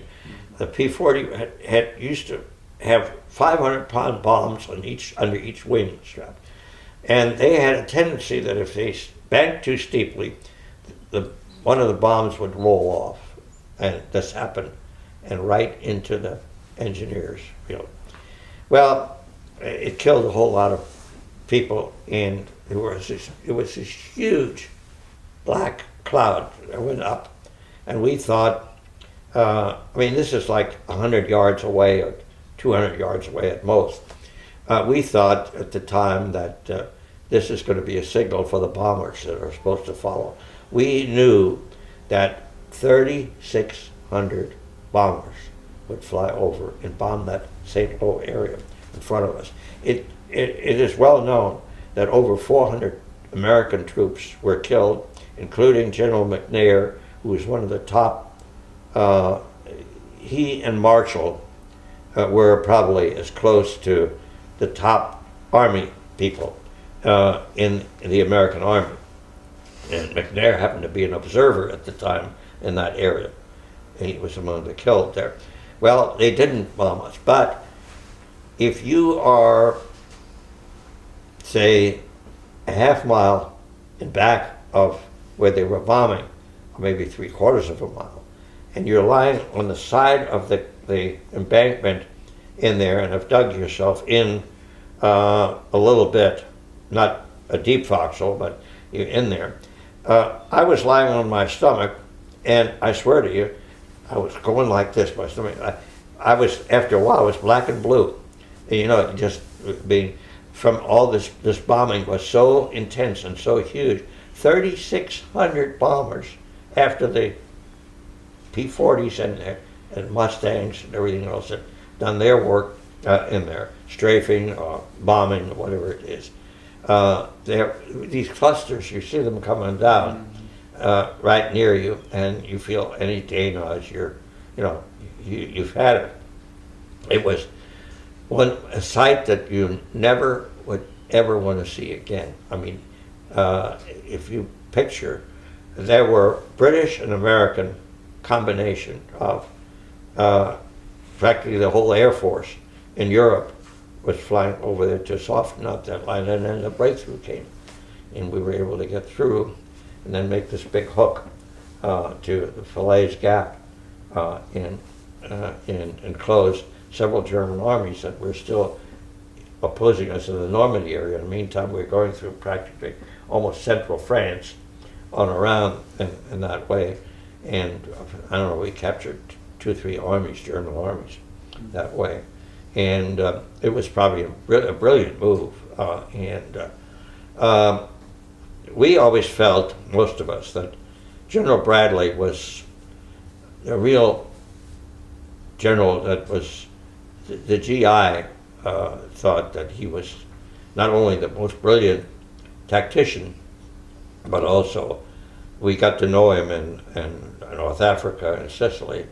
And so he was kind of our guy, so to speak, as far as. But we had our division general, who was later became a corps commander. General Manton Eddy was also, he was a real disciplinarian, but I think he was also a very good tactician. And our division was really as being one of the experienced divisions, captured or cut the entire Cotentin Peninsula. At the bottom of it was Cherbourg. Mm-hmm. We captured the whole German 7th Army there. And many years later, Eddie became a close friend of the general there, von Schlieben. They became close friends after the war. But so, you know, it's as I say, there's so many details that you could here and there that come to mind that they're really not anecdotes. They're the real thing. Mm-hmm. Of what you go through and the experiences that you have, and in different situations. Our medics were any number of times in France, in Germany, became obstetricians. German women that were pregnant would come in and have their babies delivered by our medical officers. Things like that, whereas I remember situations of this kind. And it was, and my division has, or association in California, had started several years ago a library. I call it almost like a Smithsonian or Library of Congress, for microfishing. There probably are 40 or 50 books that were written by GIs during the war, some pamphlets, and every kind of decorations, not our decorations, but captured stuff of every kind, that documents, anything and everything that you would collect as something worthwhile that is being kept like a museum would be kept. I've sent them hundreds and hundreds of photographs of situations. They have copies of some of this, and I had all kinds of documents that were no longer classified that I sent them over there. And we, I would guess now, going on 5 years, have, well, back up a minute, in 45 in occupation, we started to form an association that would be perpetuated after the war. Mm-hmm. Starting in 1946, we had annual reunions in major cities, mostly originally in Washington, in New York, in Philadelphia, Columbus, Ohio, and so on, and gradually we moved out into other parts of the country. We will have, in August of this year, in Pittsburgh, our 67th reunion, and the veterans will turn over the whole operation of the association to the sons and daughters. Mm-hmm. They already have formed an auxiliary several years ago, and gradually over the years, in the late 40s, early 50s, they formed chapters in different parts of the country. And in 1992, we formed, I mean, that late, you might say, we formed a Texas Greater Southwest chapter.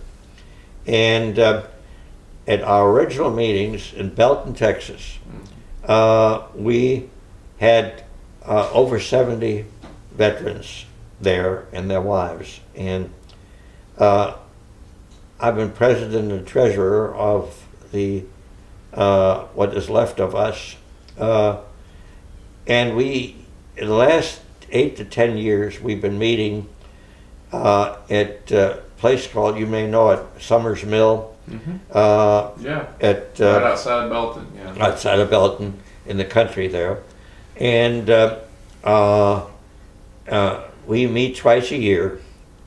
And our last meeting was in April because there were only 3 of us left, and a lot of widows, some of the sons and daughters, and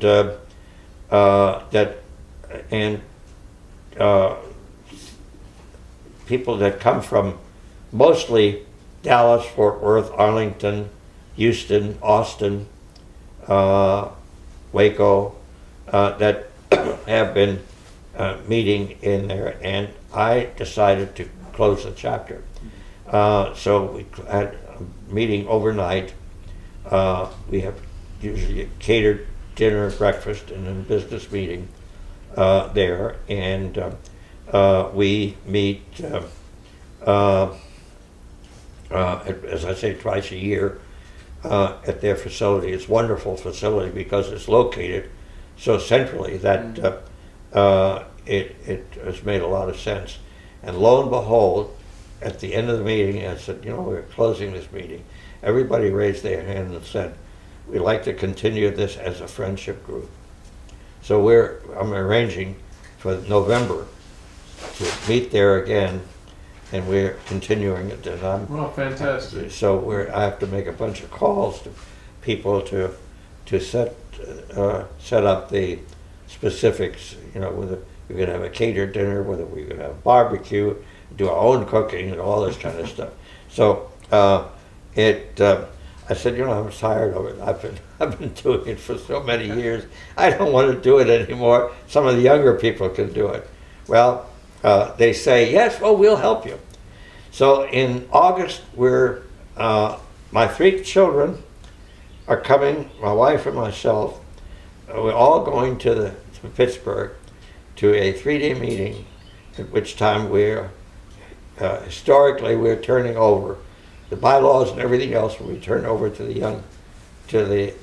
younger generation, and because last year in July we met in New Orleans, and I could tell you we had about 100 attendees, and of the 100 attendees there were 15 of us were veterans that were attending the group, and so now there might be some people who still can't come to these things because of their health or some another. So anyway, that's going to give you a long thumbnail sketch. Well, I know we want to transition to this. I'd ask, in any of your intelligence work, did you hear of any information about the camps or about these sorts of places? Of course, I knew about them anyway through either relatives or family members. I knew that we'd lost a number of my father's cousins, and as I say, I knew that one of my grandmothers had died there, and I knew of a number of people I went to school with when I was in Berlin, with the exception of those people who fled to Israel with their families. And I always felt in 32, 33 that things looked so ominous to us, or what would happen to us. You just don't know what's in store for us. And a number of families that I was close friends with their children all moved, their entire families, either to France or to England, or some of them actually even went to Argentina, which seemed to be, for some reason or another, the Germans are enamored with Argentina because for the last 100 years, or maybe less than that, Germany is just enamored with South America for some reason, and Brazil also, not just the ones that people that escaped there, but yes. but long before that. It was interesting to see when you had these groups, the reparation groups in Berlin, how many people were not Americans but had come from as far away as Australia, New Zealand, South American countries, Israel, of course. And so, you had the ones that stayed in a European country, it was a given that they were not vacant, that they were captured.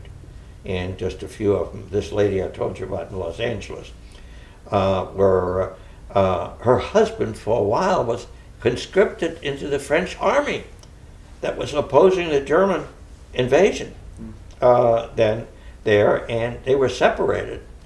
And she, with her daughter, somehow made it over the Pyrenees into Spain. It was a harrowing kind of an experience that some people had like that were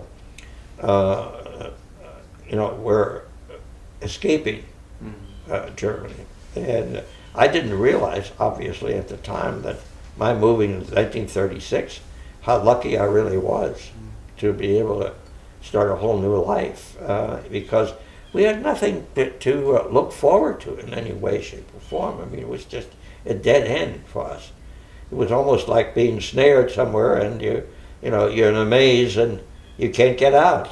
I mean, you felt it sooner or later you would be taken away, and it wasn't that long thereafter. There were, I think, in the mid-30s, there were people who just plain disappeared.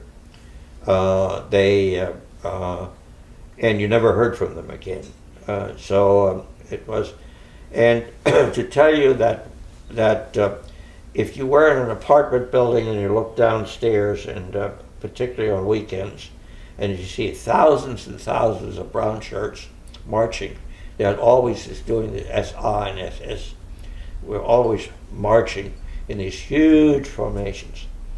And you may have seen pictures in Nuremberg where they had 100,000 uniformed people and Hitler speaking to them and this kind of thing. We all saw this, whether it was on the news or in pictures or actually in person. And it was frightening because you felt this was a new force. And I remember going to a wooded area outside of Berlin on my bike that I had.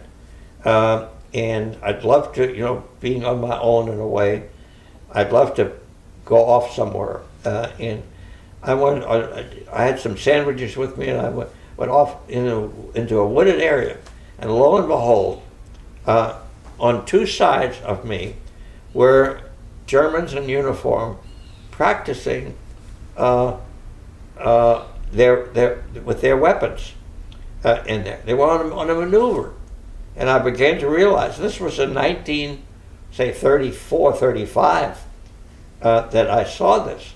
And I thought, what the hell is going on? But it had to be something that they were doing that was supposedly under the Versailles Treaty, not supposed to be. It was verboten. So, that was that kind of thing. Anyway, you think about it as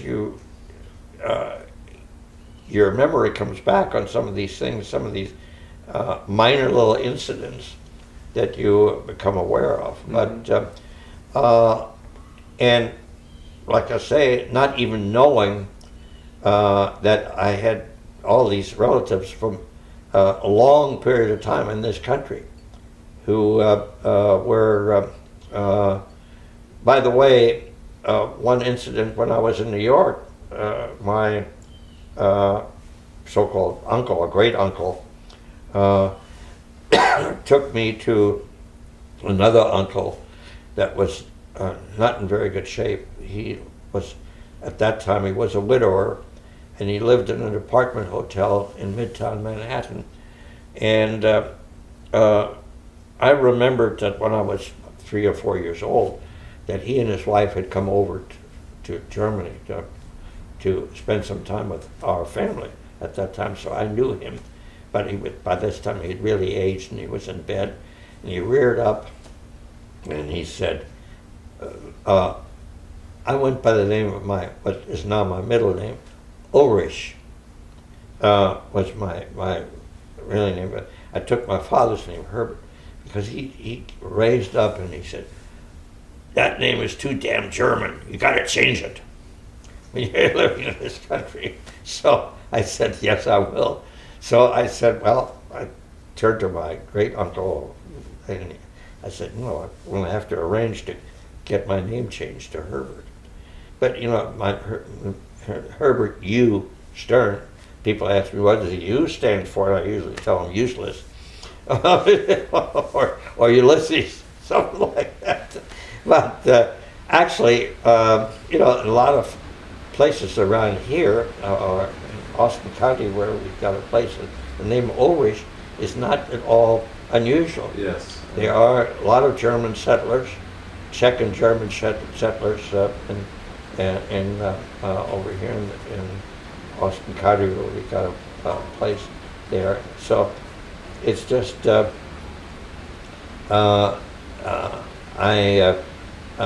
don't even like the name at all anyway, so You were glad to be rid of it. I'm glad to be rid of it.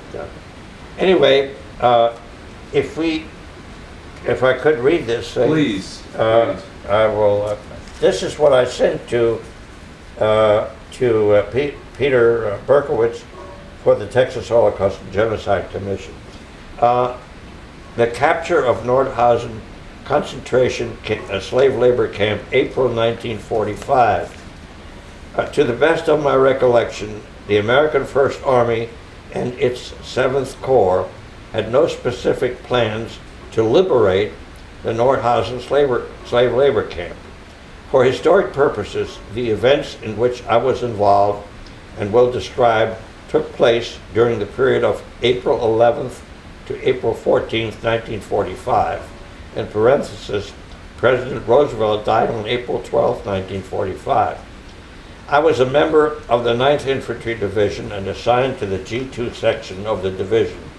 Since I spoke German and French, I was born in Berlin, Germany, and lived there until age 16. I escaped from Germany in 1936 and came to the U.S. to live with distant relatives in Cincinnati, Ohio. Much of my work in the division was in interrogation, document interpretation, and in liaison assignments with Battalion S2s, medical field personnel, engineers, etc. Some of these assignments were in forward combat areas, in parentheses, I was twice wounded in combat, close parentheses. In specific instances, there were contacts with resistance fighters in Normandy, and at times I was on detached service in Tunisia and Algeria with native Goumiers under the command of the Free French Forces, actually also called Corps Franc d'Afrique. Between April 11th and April 12th, 1945, we were clearing pockets of resistance in the Ruhr industrial areas. At one point, an estimated 30,000 German soldiers surrendered to us. The newest assignment was to start a 150-mile motor march to the Harz-Nordhausen area. In this area, remnants of the 11th SS Panzer Army was bottled up, refusing to surrender. German High Command had also formed 3 new divisions. They too were among the holdouts. 2 elite divisions began facing the 9th, being the 9th Division. The Harz Mountains had few equals for national fortifications, approximately 22 miles across and 68 miles long, up to 4,000 feet. Excellent observation posts. Unquestionably, the Hitler government chose this area to become a highly industrialized enterprise.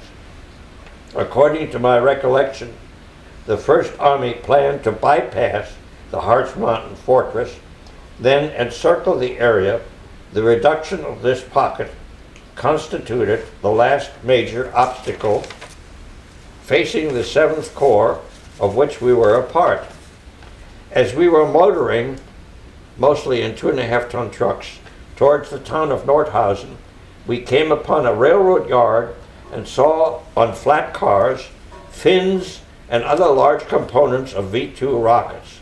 Approximately a quarter mile from the railroad yard was a well-camouflaged entrance to a mountain tunnel.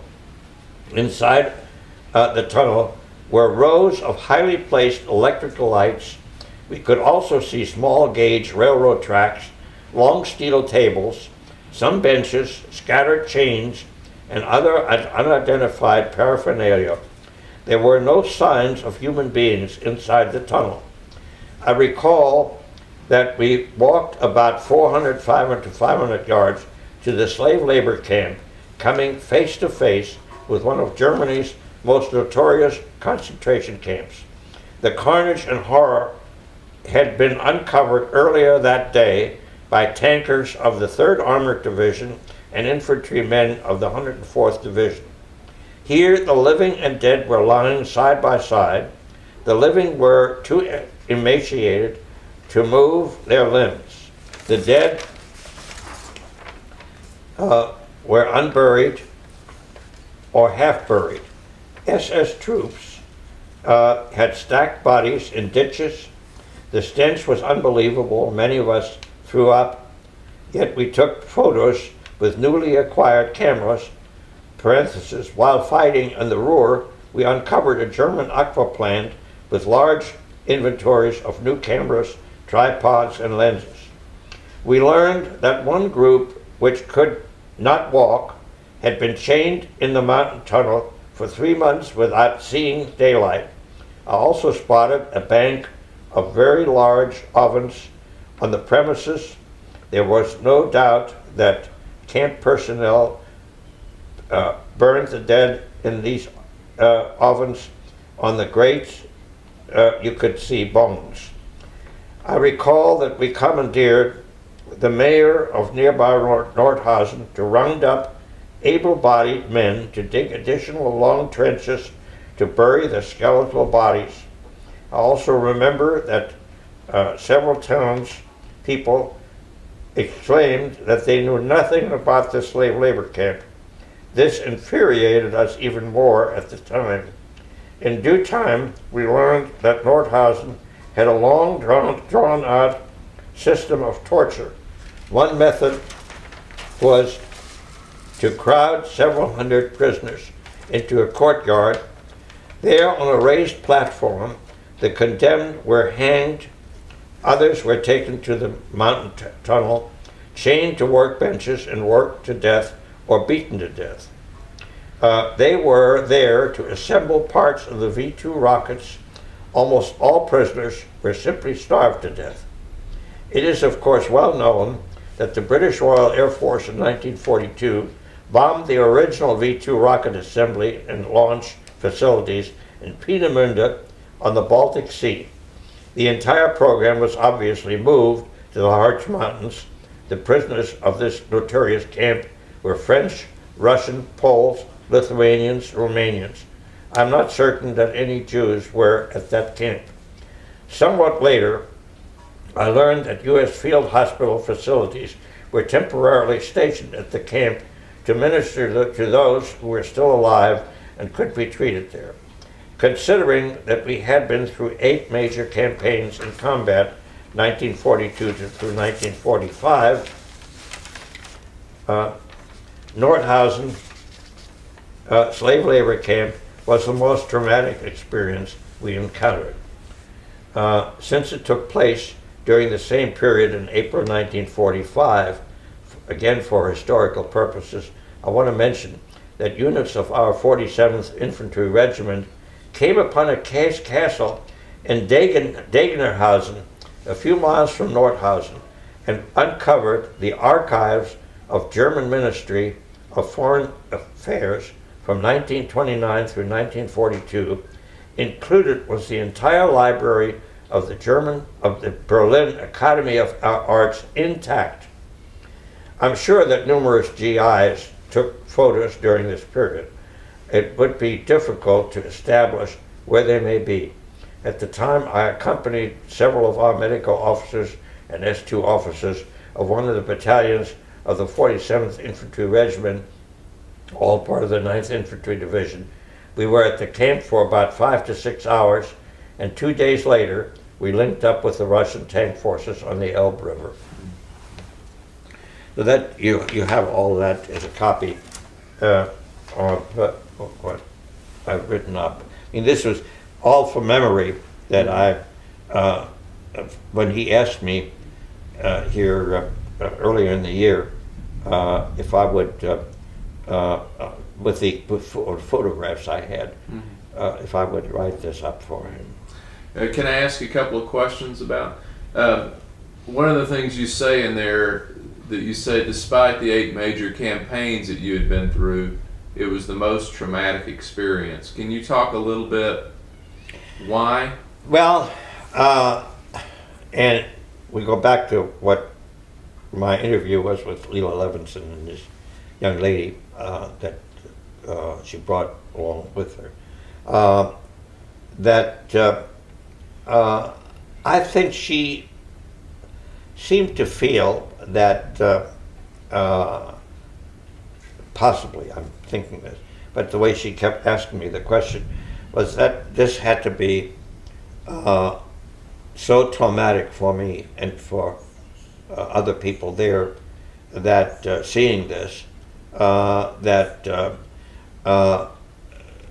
it was not anything like anything else. I said, well, I said, I don't know whether you could put yourself in my own mind in this. We had been in combat for 3 years. Yeah. The kind of things that you see, people blown up in front of you.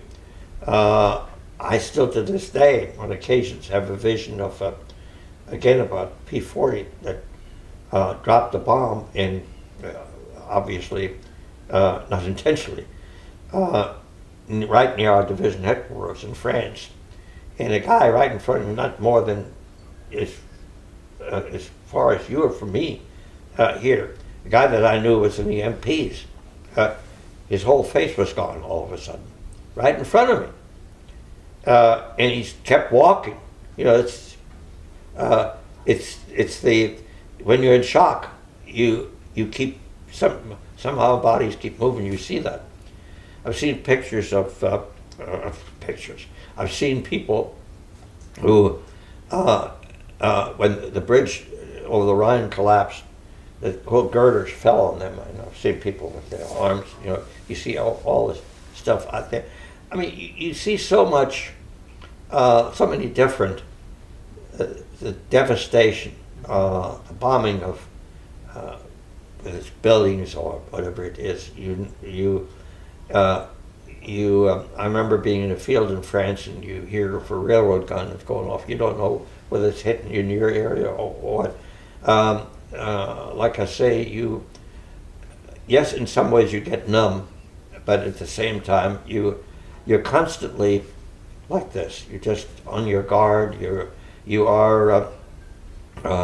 never know whether from day to day you're going to be hit or not hit, or whether you're still alive, and so on. And seeing this was, in some sense, been there, seen that, similar things. So this was, yes, it was a terrible shock, but at the same time, in a sense, you almost felt more, you can't believe the stench of human beings. Again, we were, in some sense, we were attuned to it. We would set up overnight, dig foxholes within, say, as far away as this wall of dead cows, all bloated up. And you cannot imagine the smell, whatever it is. So I'm not saying anything that you become blasé about any of it, not at all. But she couldn't understand this. Yeah, well, you'd see a lot of these people, this tank unit and the 104th Division that came there before us, these were units just like in Dachau and Buchenwald, whatever it is, that hadn't been in combat very long.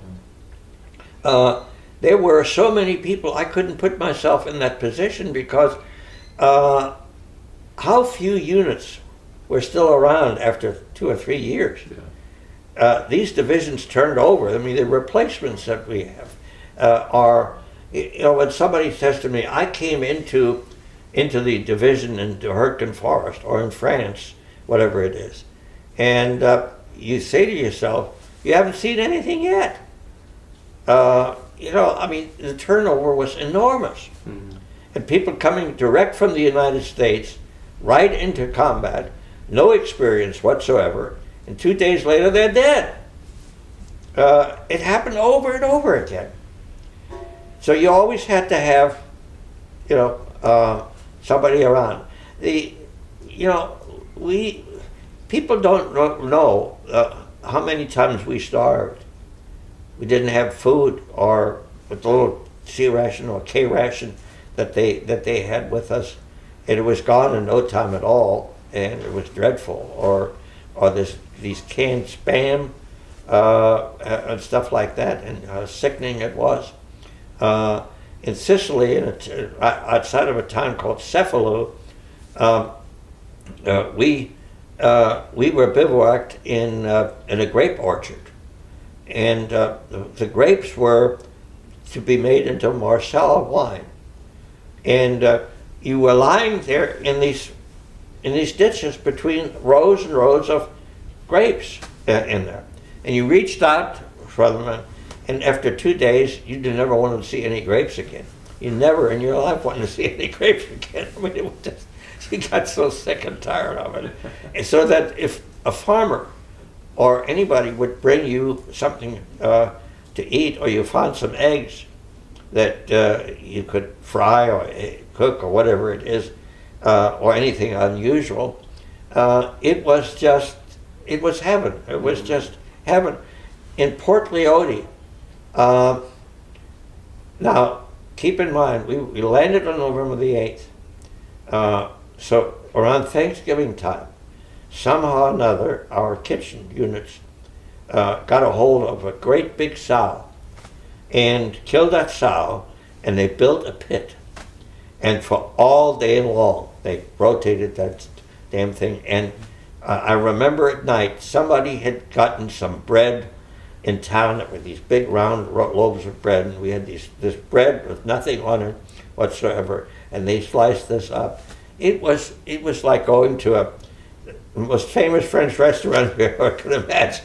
I mean, people, little things like this were just unusual. So it's a lot of the little things that you encounter and that you can remember. But again, going back to what your question was, I could to this day remember that our reaction was, yes, a tremendous lot of shock.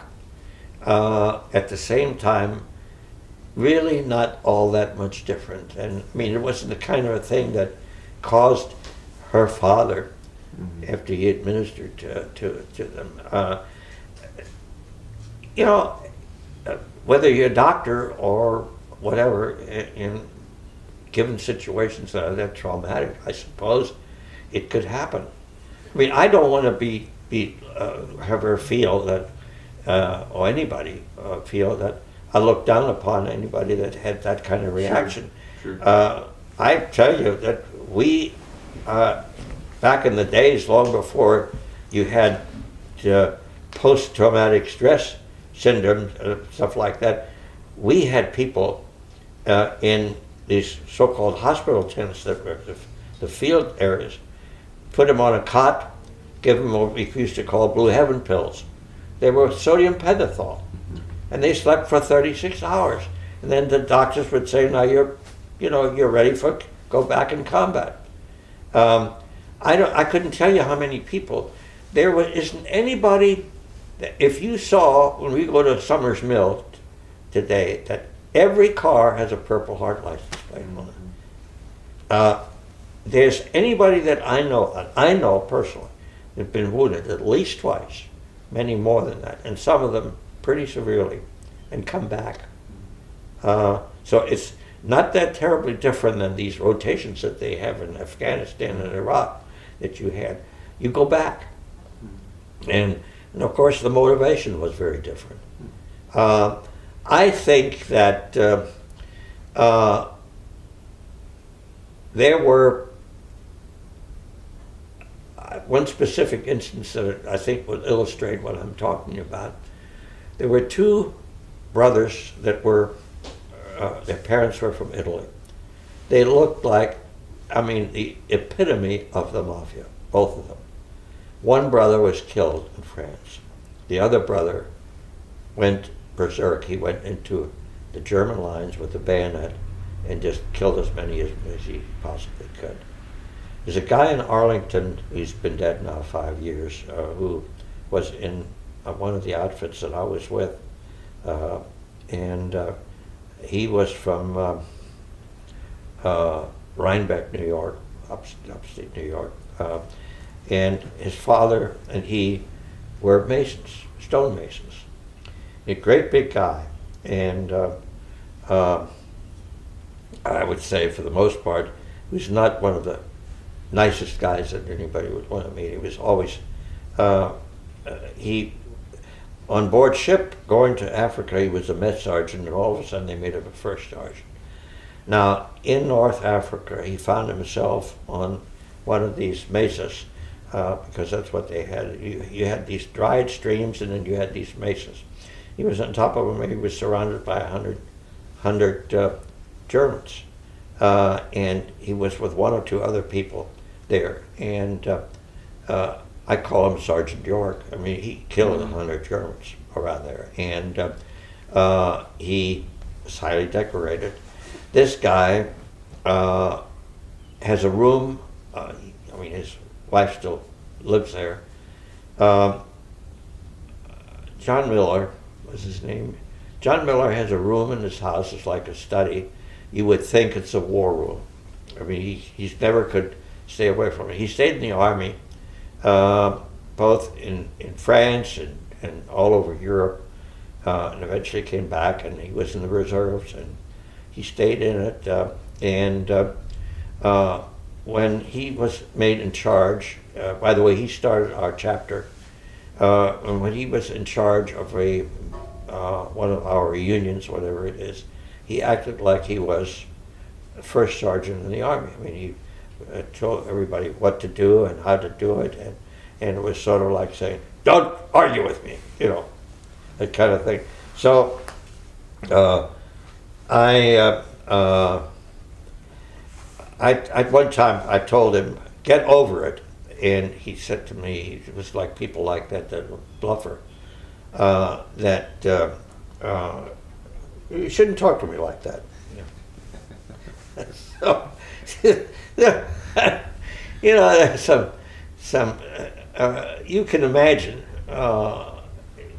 over a period of 3.5 or 4 years of the kind of things that you encounter, and I think if you keep your eyes and ears open,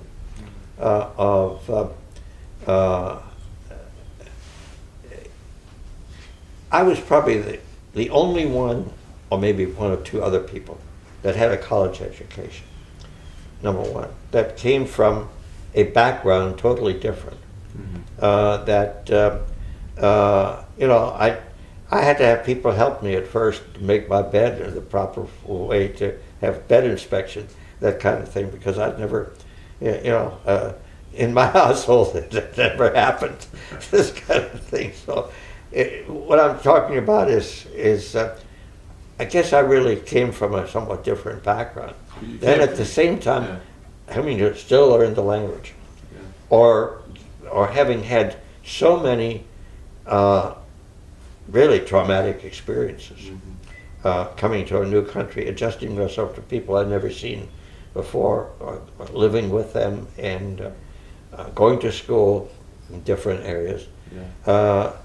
It's difficult to describe that in a picture, because you're living in a constant adjustment period, constant, different times. And as you were talking and thinking about your response, or what you thought of what you saw, I mean, you also had the unusual experience that Nazi injustice. You weren't surprised that there was Nazi injustice. Not at all. And and I think people thought that in the service, that knew my background, I knew some of it anyway, that how would I react to what I was doing, and it was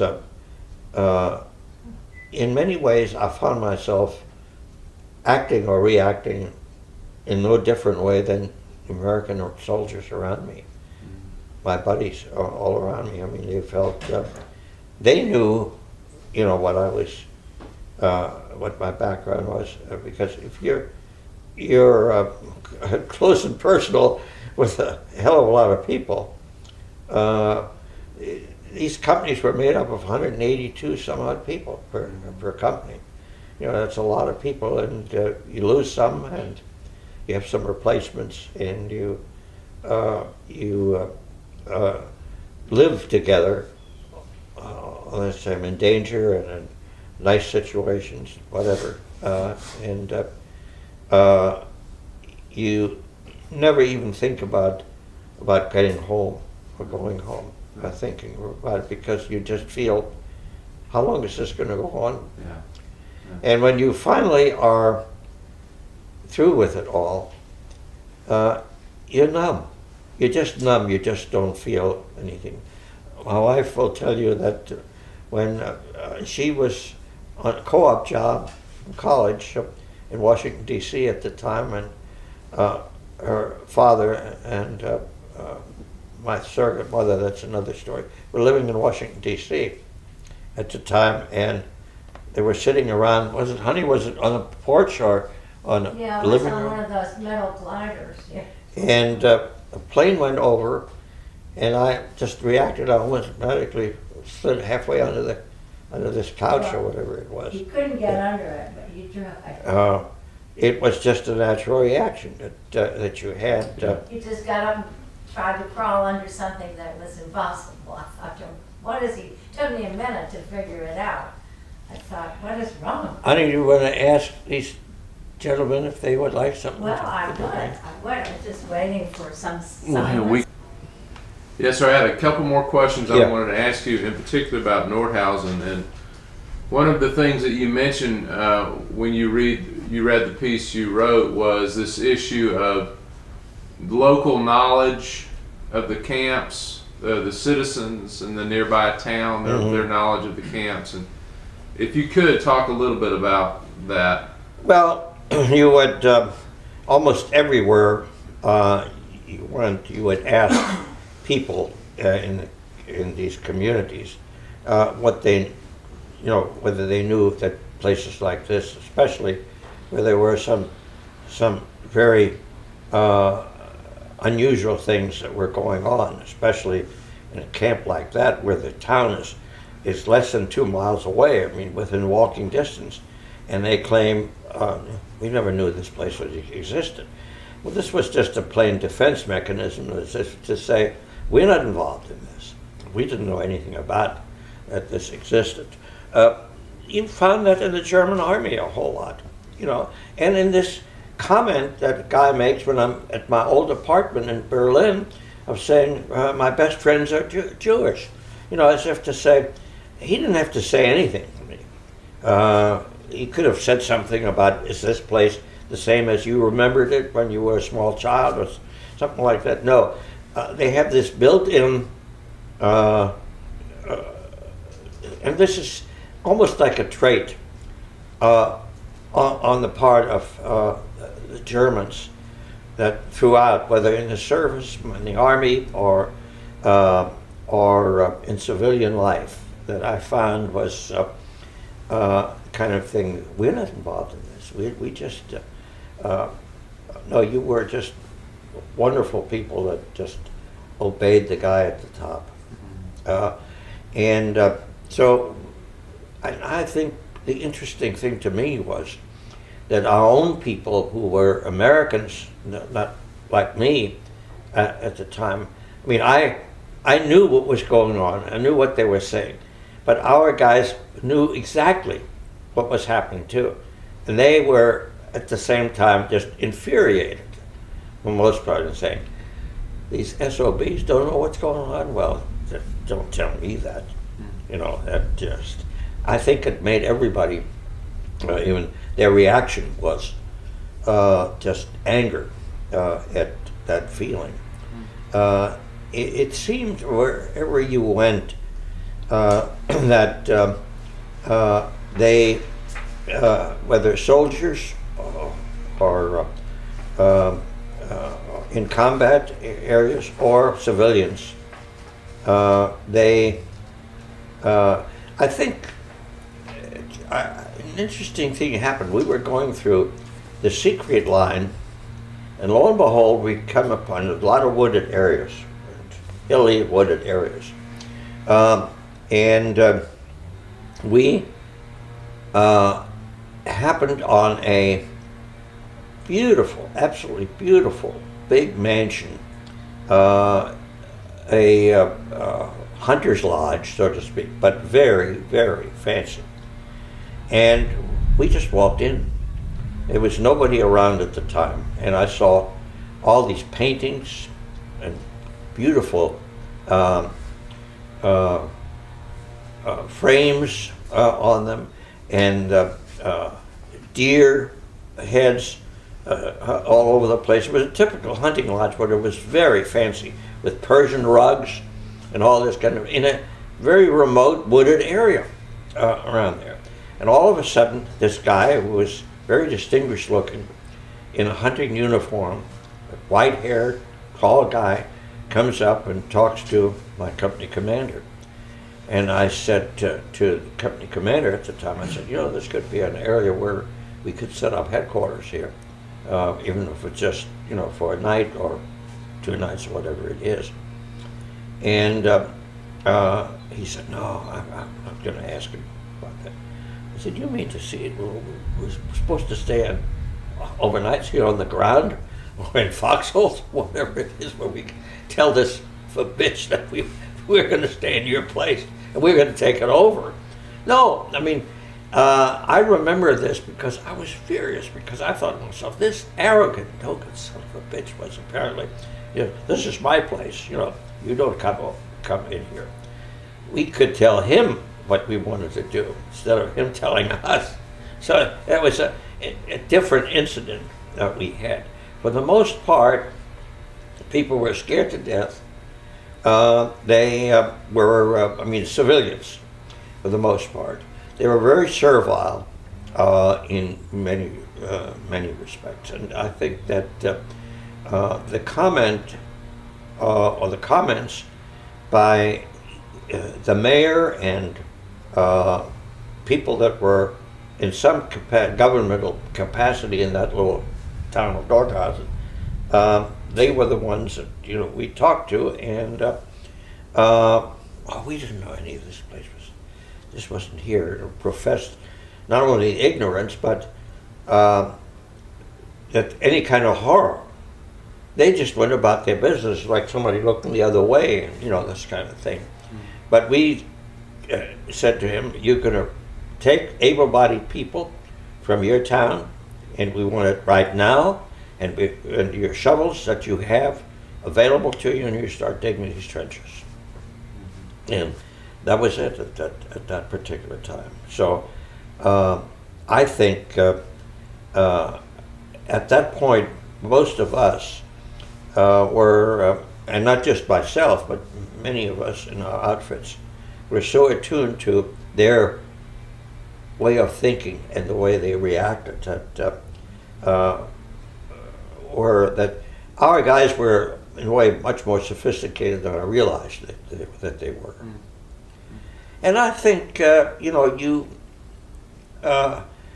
thought, was I very different from the rest of our guys who were Americans, and I had been brought up in a different country that not only threw me out but was intent on killing all of us.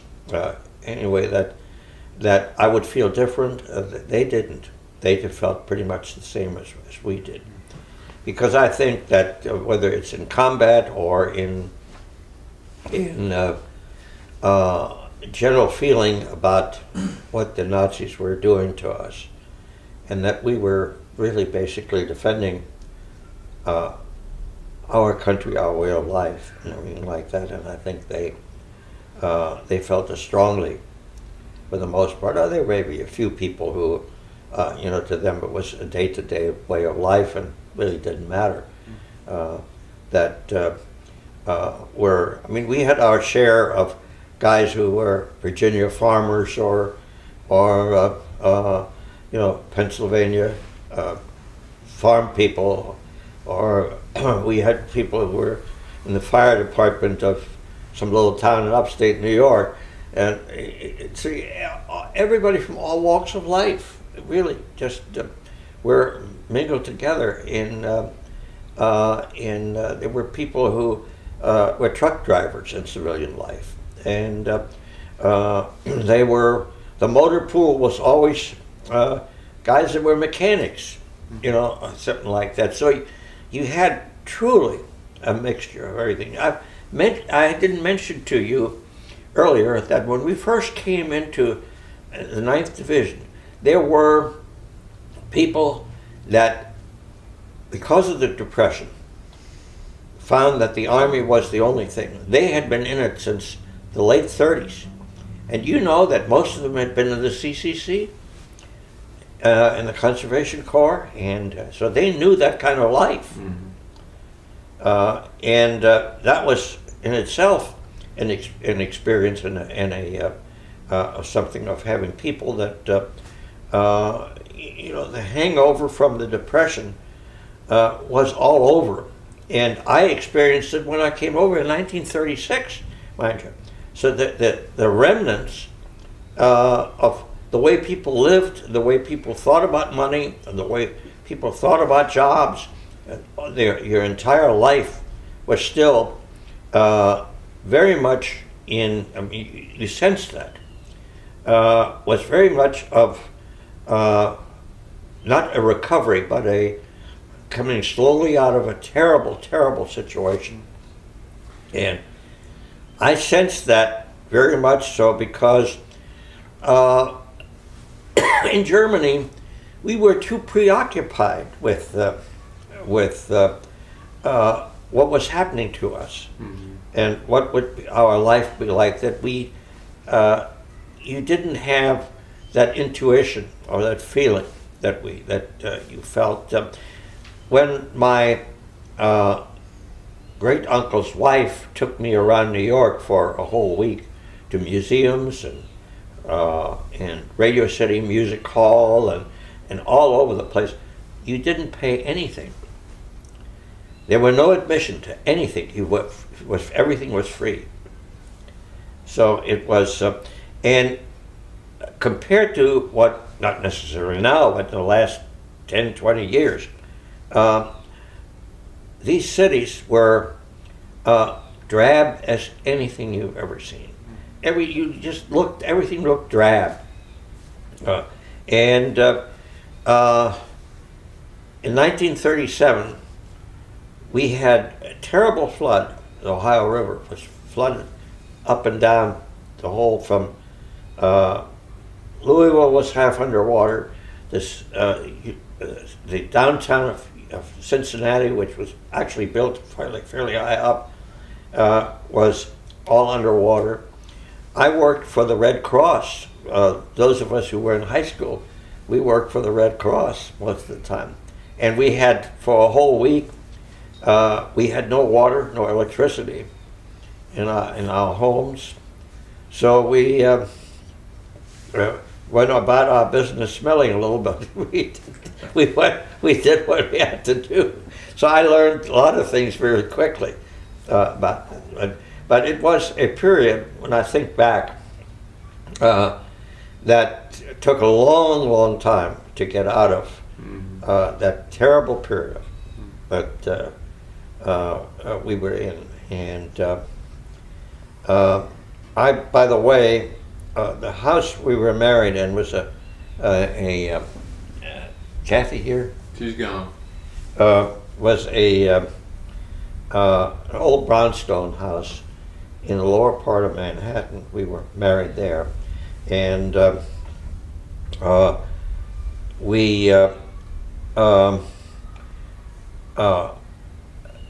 uncle that owned the house was one of the brain trusters in the Roosevelt administration, who wrote a lot of the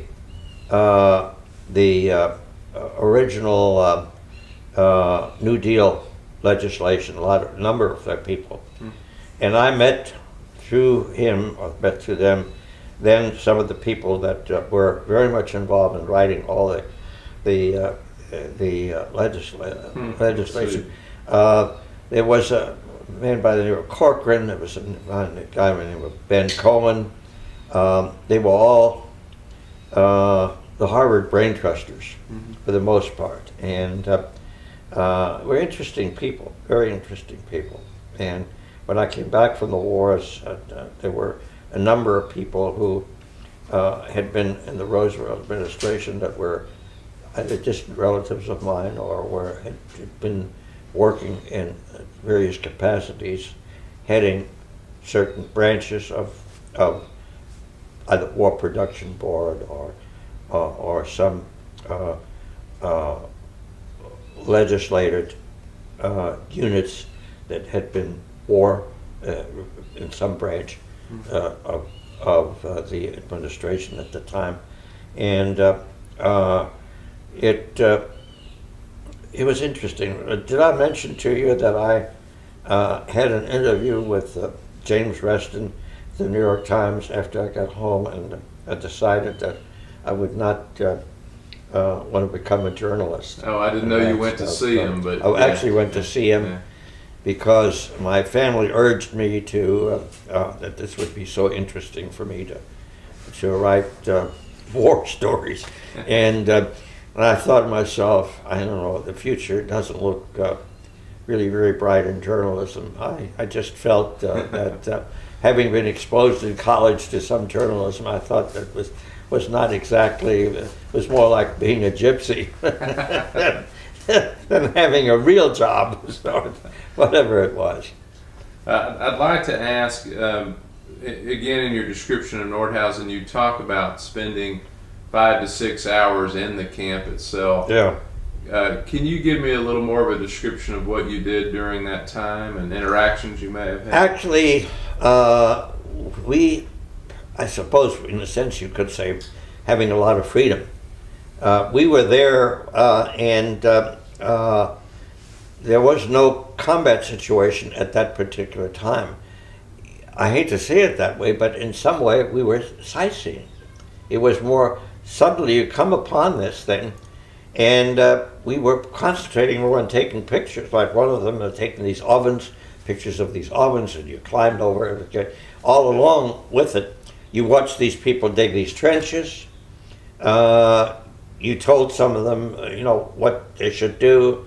But I recall it just was almost like a flash that you were here, there, because so many things. You were always on the go.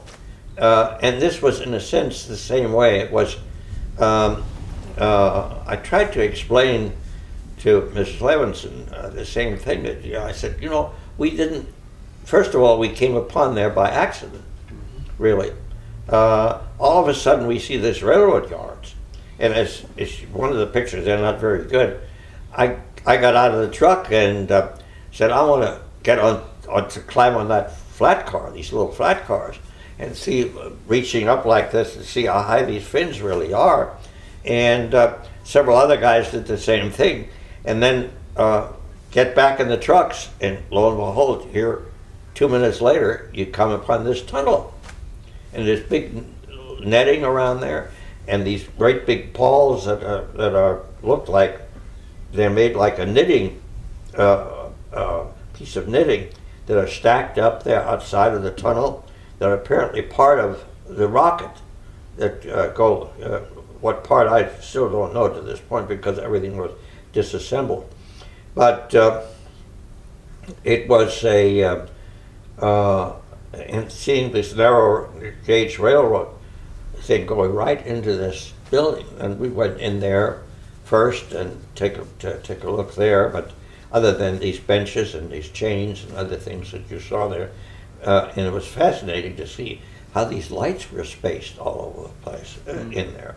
That tunnel was all lit up. I mean, it looked like a factory that had been emptied out completely, and then you walk a little further, and lo and behold, you see all these people lying there on the ground, and we started taking pictures. So, in a way, cruel as it may sound, it just, you almost, it wasn't a matter of having a bunch of people come at you and saying, none of that happened, because the few people that were alive were virtually dead. And you had people that were dead on the ground and living, barely living, and that's what you were concerned about. And you walked around. There were no barracks. There were no facilities. If there were barracks, had been bombed out, because there were in the periphery of the camp. There were any number of buildings. Some of them are in the pictures that were completely bombed out. Just the structure of the steel structure was still standing here and there. So, and then along with it, you were constantly feeling, I'm going to throw up, because it's just overwhelming stench. And at the same time, it was so quiet. It was just dead. This dead silence. It was like a cloud was overhanging everything. You know, it was just eerie, a very eerie feeling of no sounds or anything like that. It was highly unusual in that respect. That I remember, but and then it was a matter of also some of our medical officers apparently did get involved in sorting out and seeing whether somebody was still alive and keeping them gone, and having the townspeople take the dead skeletons, that's what they were. People who were just skeletal remains of people that were put in these trenches alongside. And there are probably even in well-known magazines at the time, Life magazine, other places that have pictures of this, because sooner or later journalistic people were always accompanying the units one way or another, and you had people that took pictures of it. I was, was always interested. There were some really well-known people like Ernie Pyle was with us on several occasions in North Africa and Sicily and France, and a guy that used to work for Time Life magazine by the name of Wertenbacher, who's a famous writer of foreign correspondence. There were some English correspondents, people that worked for the Manchester Guardian and the Times, things like that were going around. And my father would send me clippings from English papers where our division was mentioned, of some fighting or some things that he would send me one thing that I remember, I don't know whether I still have it somewhere in my files or not, was a cartoon of a Churchill figure talking to a guy who looks real drab and older man, and Churchill saying to him, "You would do me a favor if you kept that date to yourself," meaning the 6th of June. It was at the time, it was really so telling a photograph, of a cartoon. It was typical English humor. So I would say that, again, it wasn't something that you, with everything that was happening to you, and what you were doing on a daily basis or weekly basis or whatever, that made that experience into something that you have in your memory day and night. I mean, I could see it in front of me, just like I could see the guy that's not any further than you are sitting here, suddenly that part of his face is gone all of a sudden, and all this blood spurting. Or seeing people crushed not more than 10 feet from you, or something like that, or blown up. And, it just, I have to laugh when I think to myself that my parents were, every night, nervous wrecks. They were all with hundreds and thousands of other people going down in the subway, which are quite deep in London anyway, so they were protected. And hearing all these guns go off, and I said, I'm sleeping the first time in 2 years in a bed. Jeez, that is just, what fortune I have. The hell with it, whatever happens if a bomb hits or something like that. I'm in a bed. I'm in a bed. So it just, no, a lot of little things that you could think of that are really not of any great importance. My father would greet me at the train coming down from Winchester into London, and we'd say, my stepmother's name was Annie, and she said, Annie's going to have a roast for you. And she had to pay with all kinds of points, you know, or whatever it is at the time, because she knew the butcher, and you know, you did a little finagling with it, getting some really good. She's going to have a roast for you tonight. Just the greatest. Those are the good memories. Yes, those are they are. But there are little things like that come to your mind of what you had. We were stationed outside of Winchester, roughly about 5 miles outside of the town of Winchester. And we were on an estate that had a manor. But where were we stationed? We were. I had a room that was for the stable boy, and I was sleeping on some sacks that had straw in it in a stable room. And the stable itself was large enough where somebody had built some type of bunks where a lot of our guys were living there. And they fortunately had a double-decker bus that shuttled back and forth from this estate to take you into town. And they were going even late in the evening. If you had a pass to go into town, whatever it is. In 1967, my wife and I rented a car in London, and we went down to Winchester. And I had taken her to a place that was a very famous seafood place in London, and she got violently sick, got food poisoning or whatever it is. And she was in the back seat of the car moaning and groaning. And we get to this very old inn that we on occasions went to. It had a pub and had a little dining room. And as we got our luggage out, the guy that helped us with the luggage, and I said, do you have something like a soft drink that has a carbonated soft drink? Oh, you mean a Pepsi? You know, yes, I think that would be wonderful for her to have. Later on, in the dining room, I would ask the waiter, she said, how about a brandy and soda? So she got better, and I remember we had the only room, which was on the 3rd floor, in the attic practically, that had a bathtub in the room, not down the hall. And before you went to breakfast, you turned on the faucet because it was dripping. So that by the time you get it half full, you had so. But the interesting thing was that we had a plaque. Our division had a plaque in the cathedral, the famous cathedral, and we now have plaques on the Ludendorff Bridge, which was 2011. They had a big ceremony there. We have a plaque now in the Hurtgen Forest.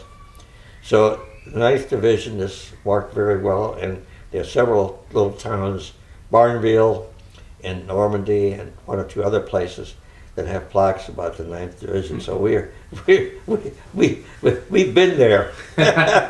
So no, it's really nice to have something that is a real memory, something that is a permanent, or more or less permanent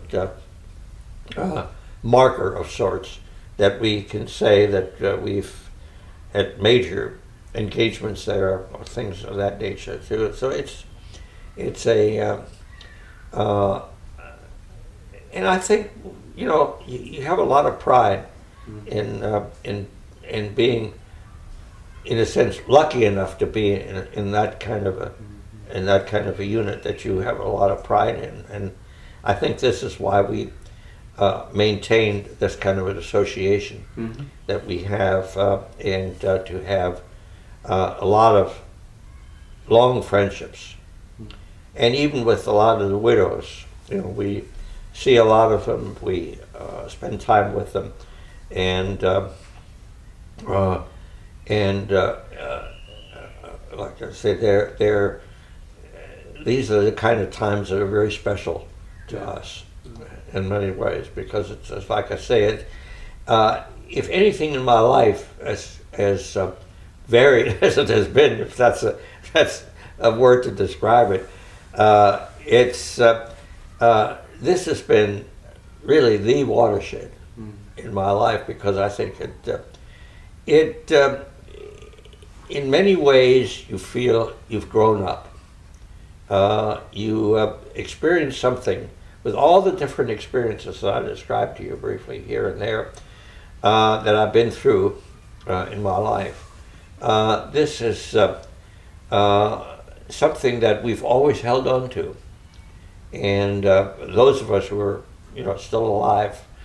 I have a friend of mine who I knew socially a little bit, was a captain in the artillery in our outfit. He's from Cincinnati, and we correspond.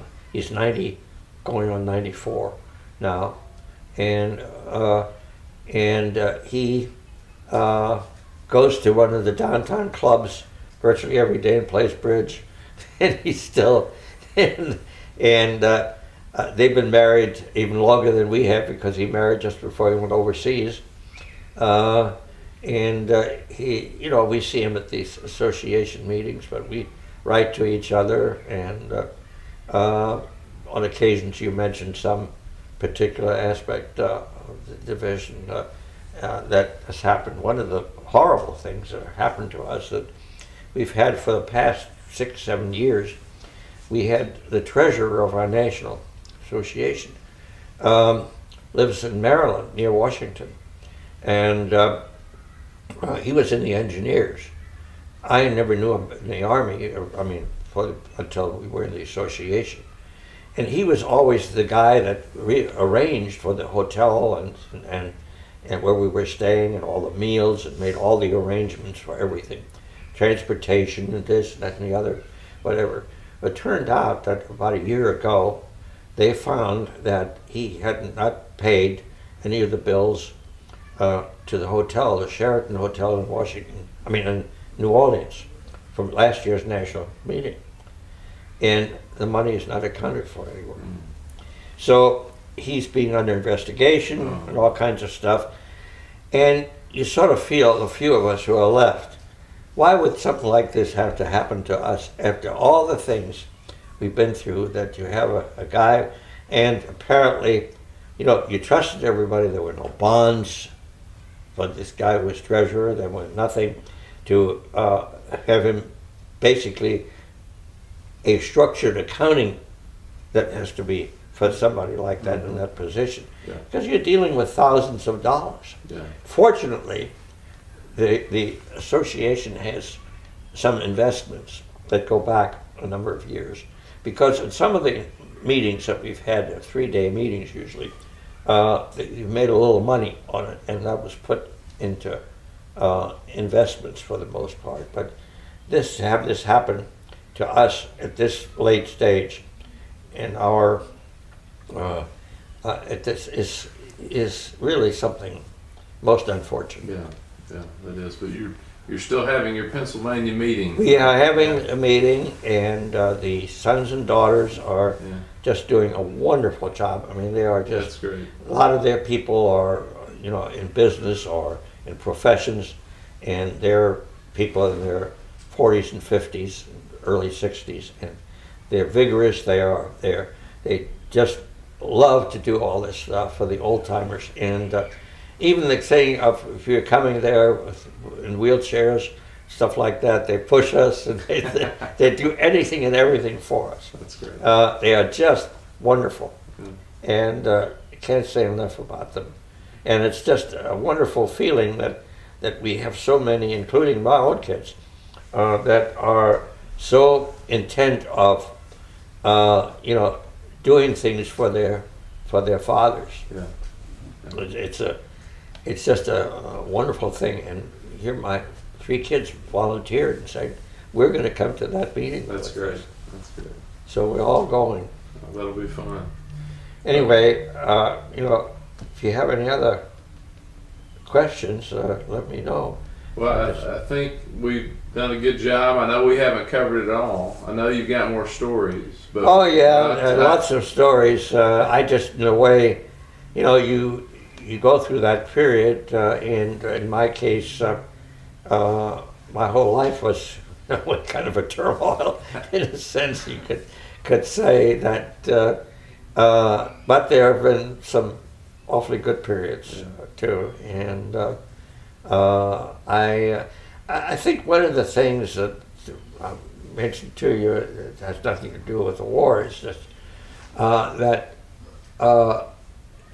this gentleman that I was working with, that's the two of us in a quite successful business.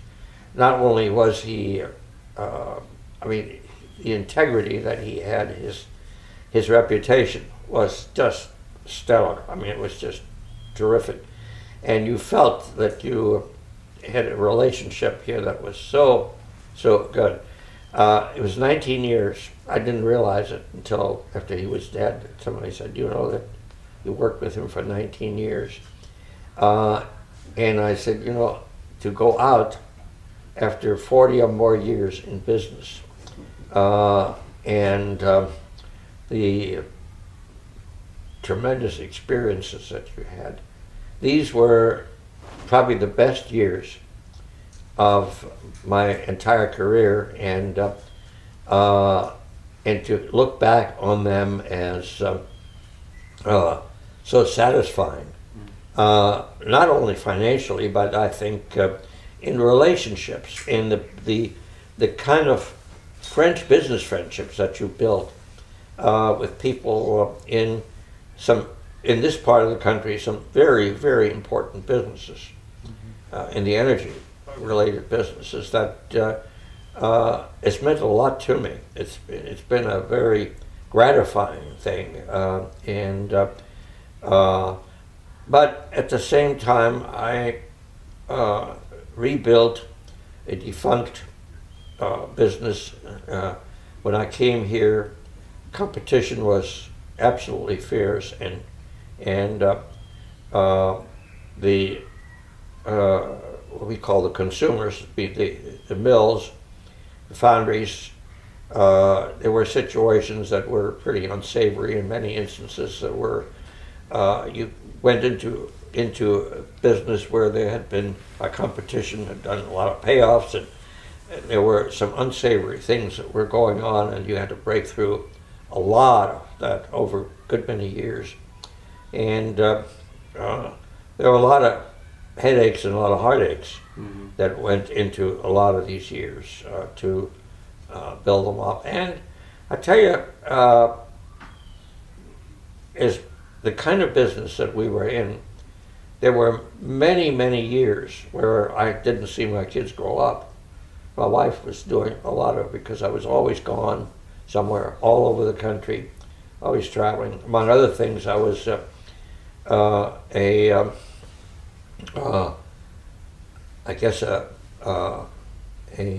representative from the Southwest in a huge national trade association, where I had to attend meetings in mostly in either Chicago or Washington or whatever it was, and did tremendous lot of traveling. Well, just here in the Southwest, in my case, it's almost on a national basis. And like I say, there are 4 years on the West Coast where I would, come home for a long weekend, maybe every 3-4 weeks, or something like that, and then be going right out there again. When I think back, it took an awful lot out of you, because it was a real drag. So anyway, if you could think of anything else that you pertaining to Nordhausen, but I wanted to particularly explain to you, because having had this meeting with Lila, I felt that it surprised me in a way, but at the same time, I think she was apparently very close to her father. Sure, yeah. And I'm sure in some ways that his breakdown must have been and especially some of the people she interviewed in this book, you could tell that they were, I think, much more so than our guys and myself, where it stayed with them in such a way that it was a very, very strong traumatic part of their lives that they could think back. But it had to be partly because most everybody she interviewed had very limited combat experience, and the length that we were in. I mean, I had no idea how long I would be in the service, when I went in, or nor what I would be involved in, and both from a mental or even physical standpoint. Yeah, that was so severe. So that I think she was in some way disappointed that I didn't, say to her that this was a terrible, terrible blow to me to see this. Well, I appreciate you sharing your experience the way you experienced it, and that's what I wanted Well, to say today. that it has to be that for me, because I just feel that. I told you some very personal things here about my life and about my family that I feel is, but at the same time, it is part of my history, part of my life, and it's a long history. It's really. all connected, yeah. It is all connected in some ways, and you feel sometimes, how could you survive all this and be halfway normal? That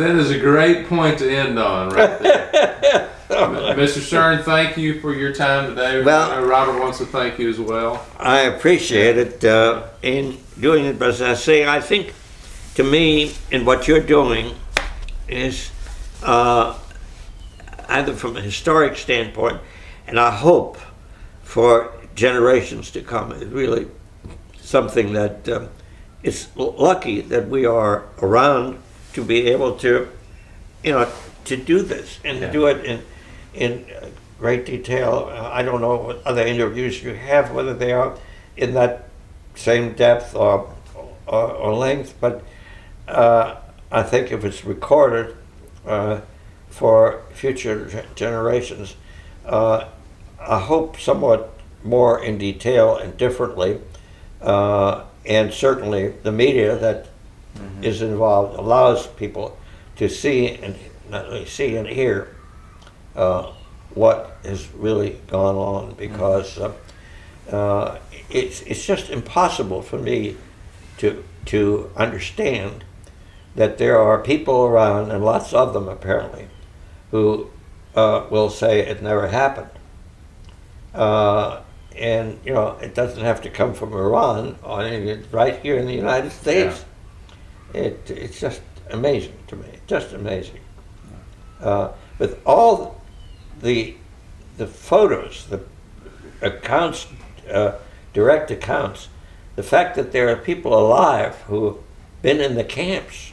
Yeah.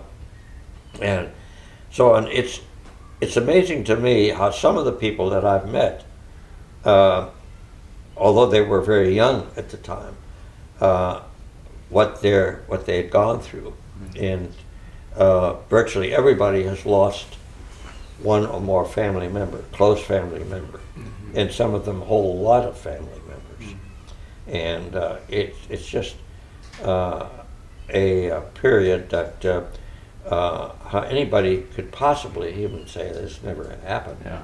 It's amazing to me. Yeah, it is. All right. So anyway.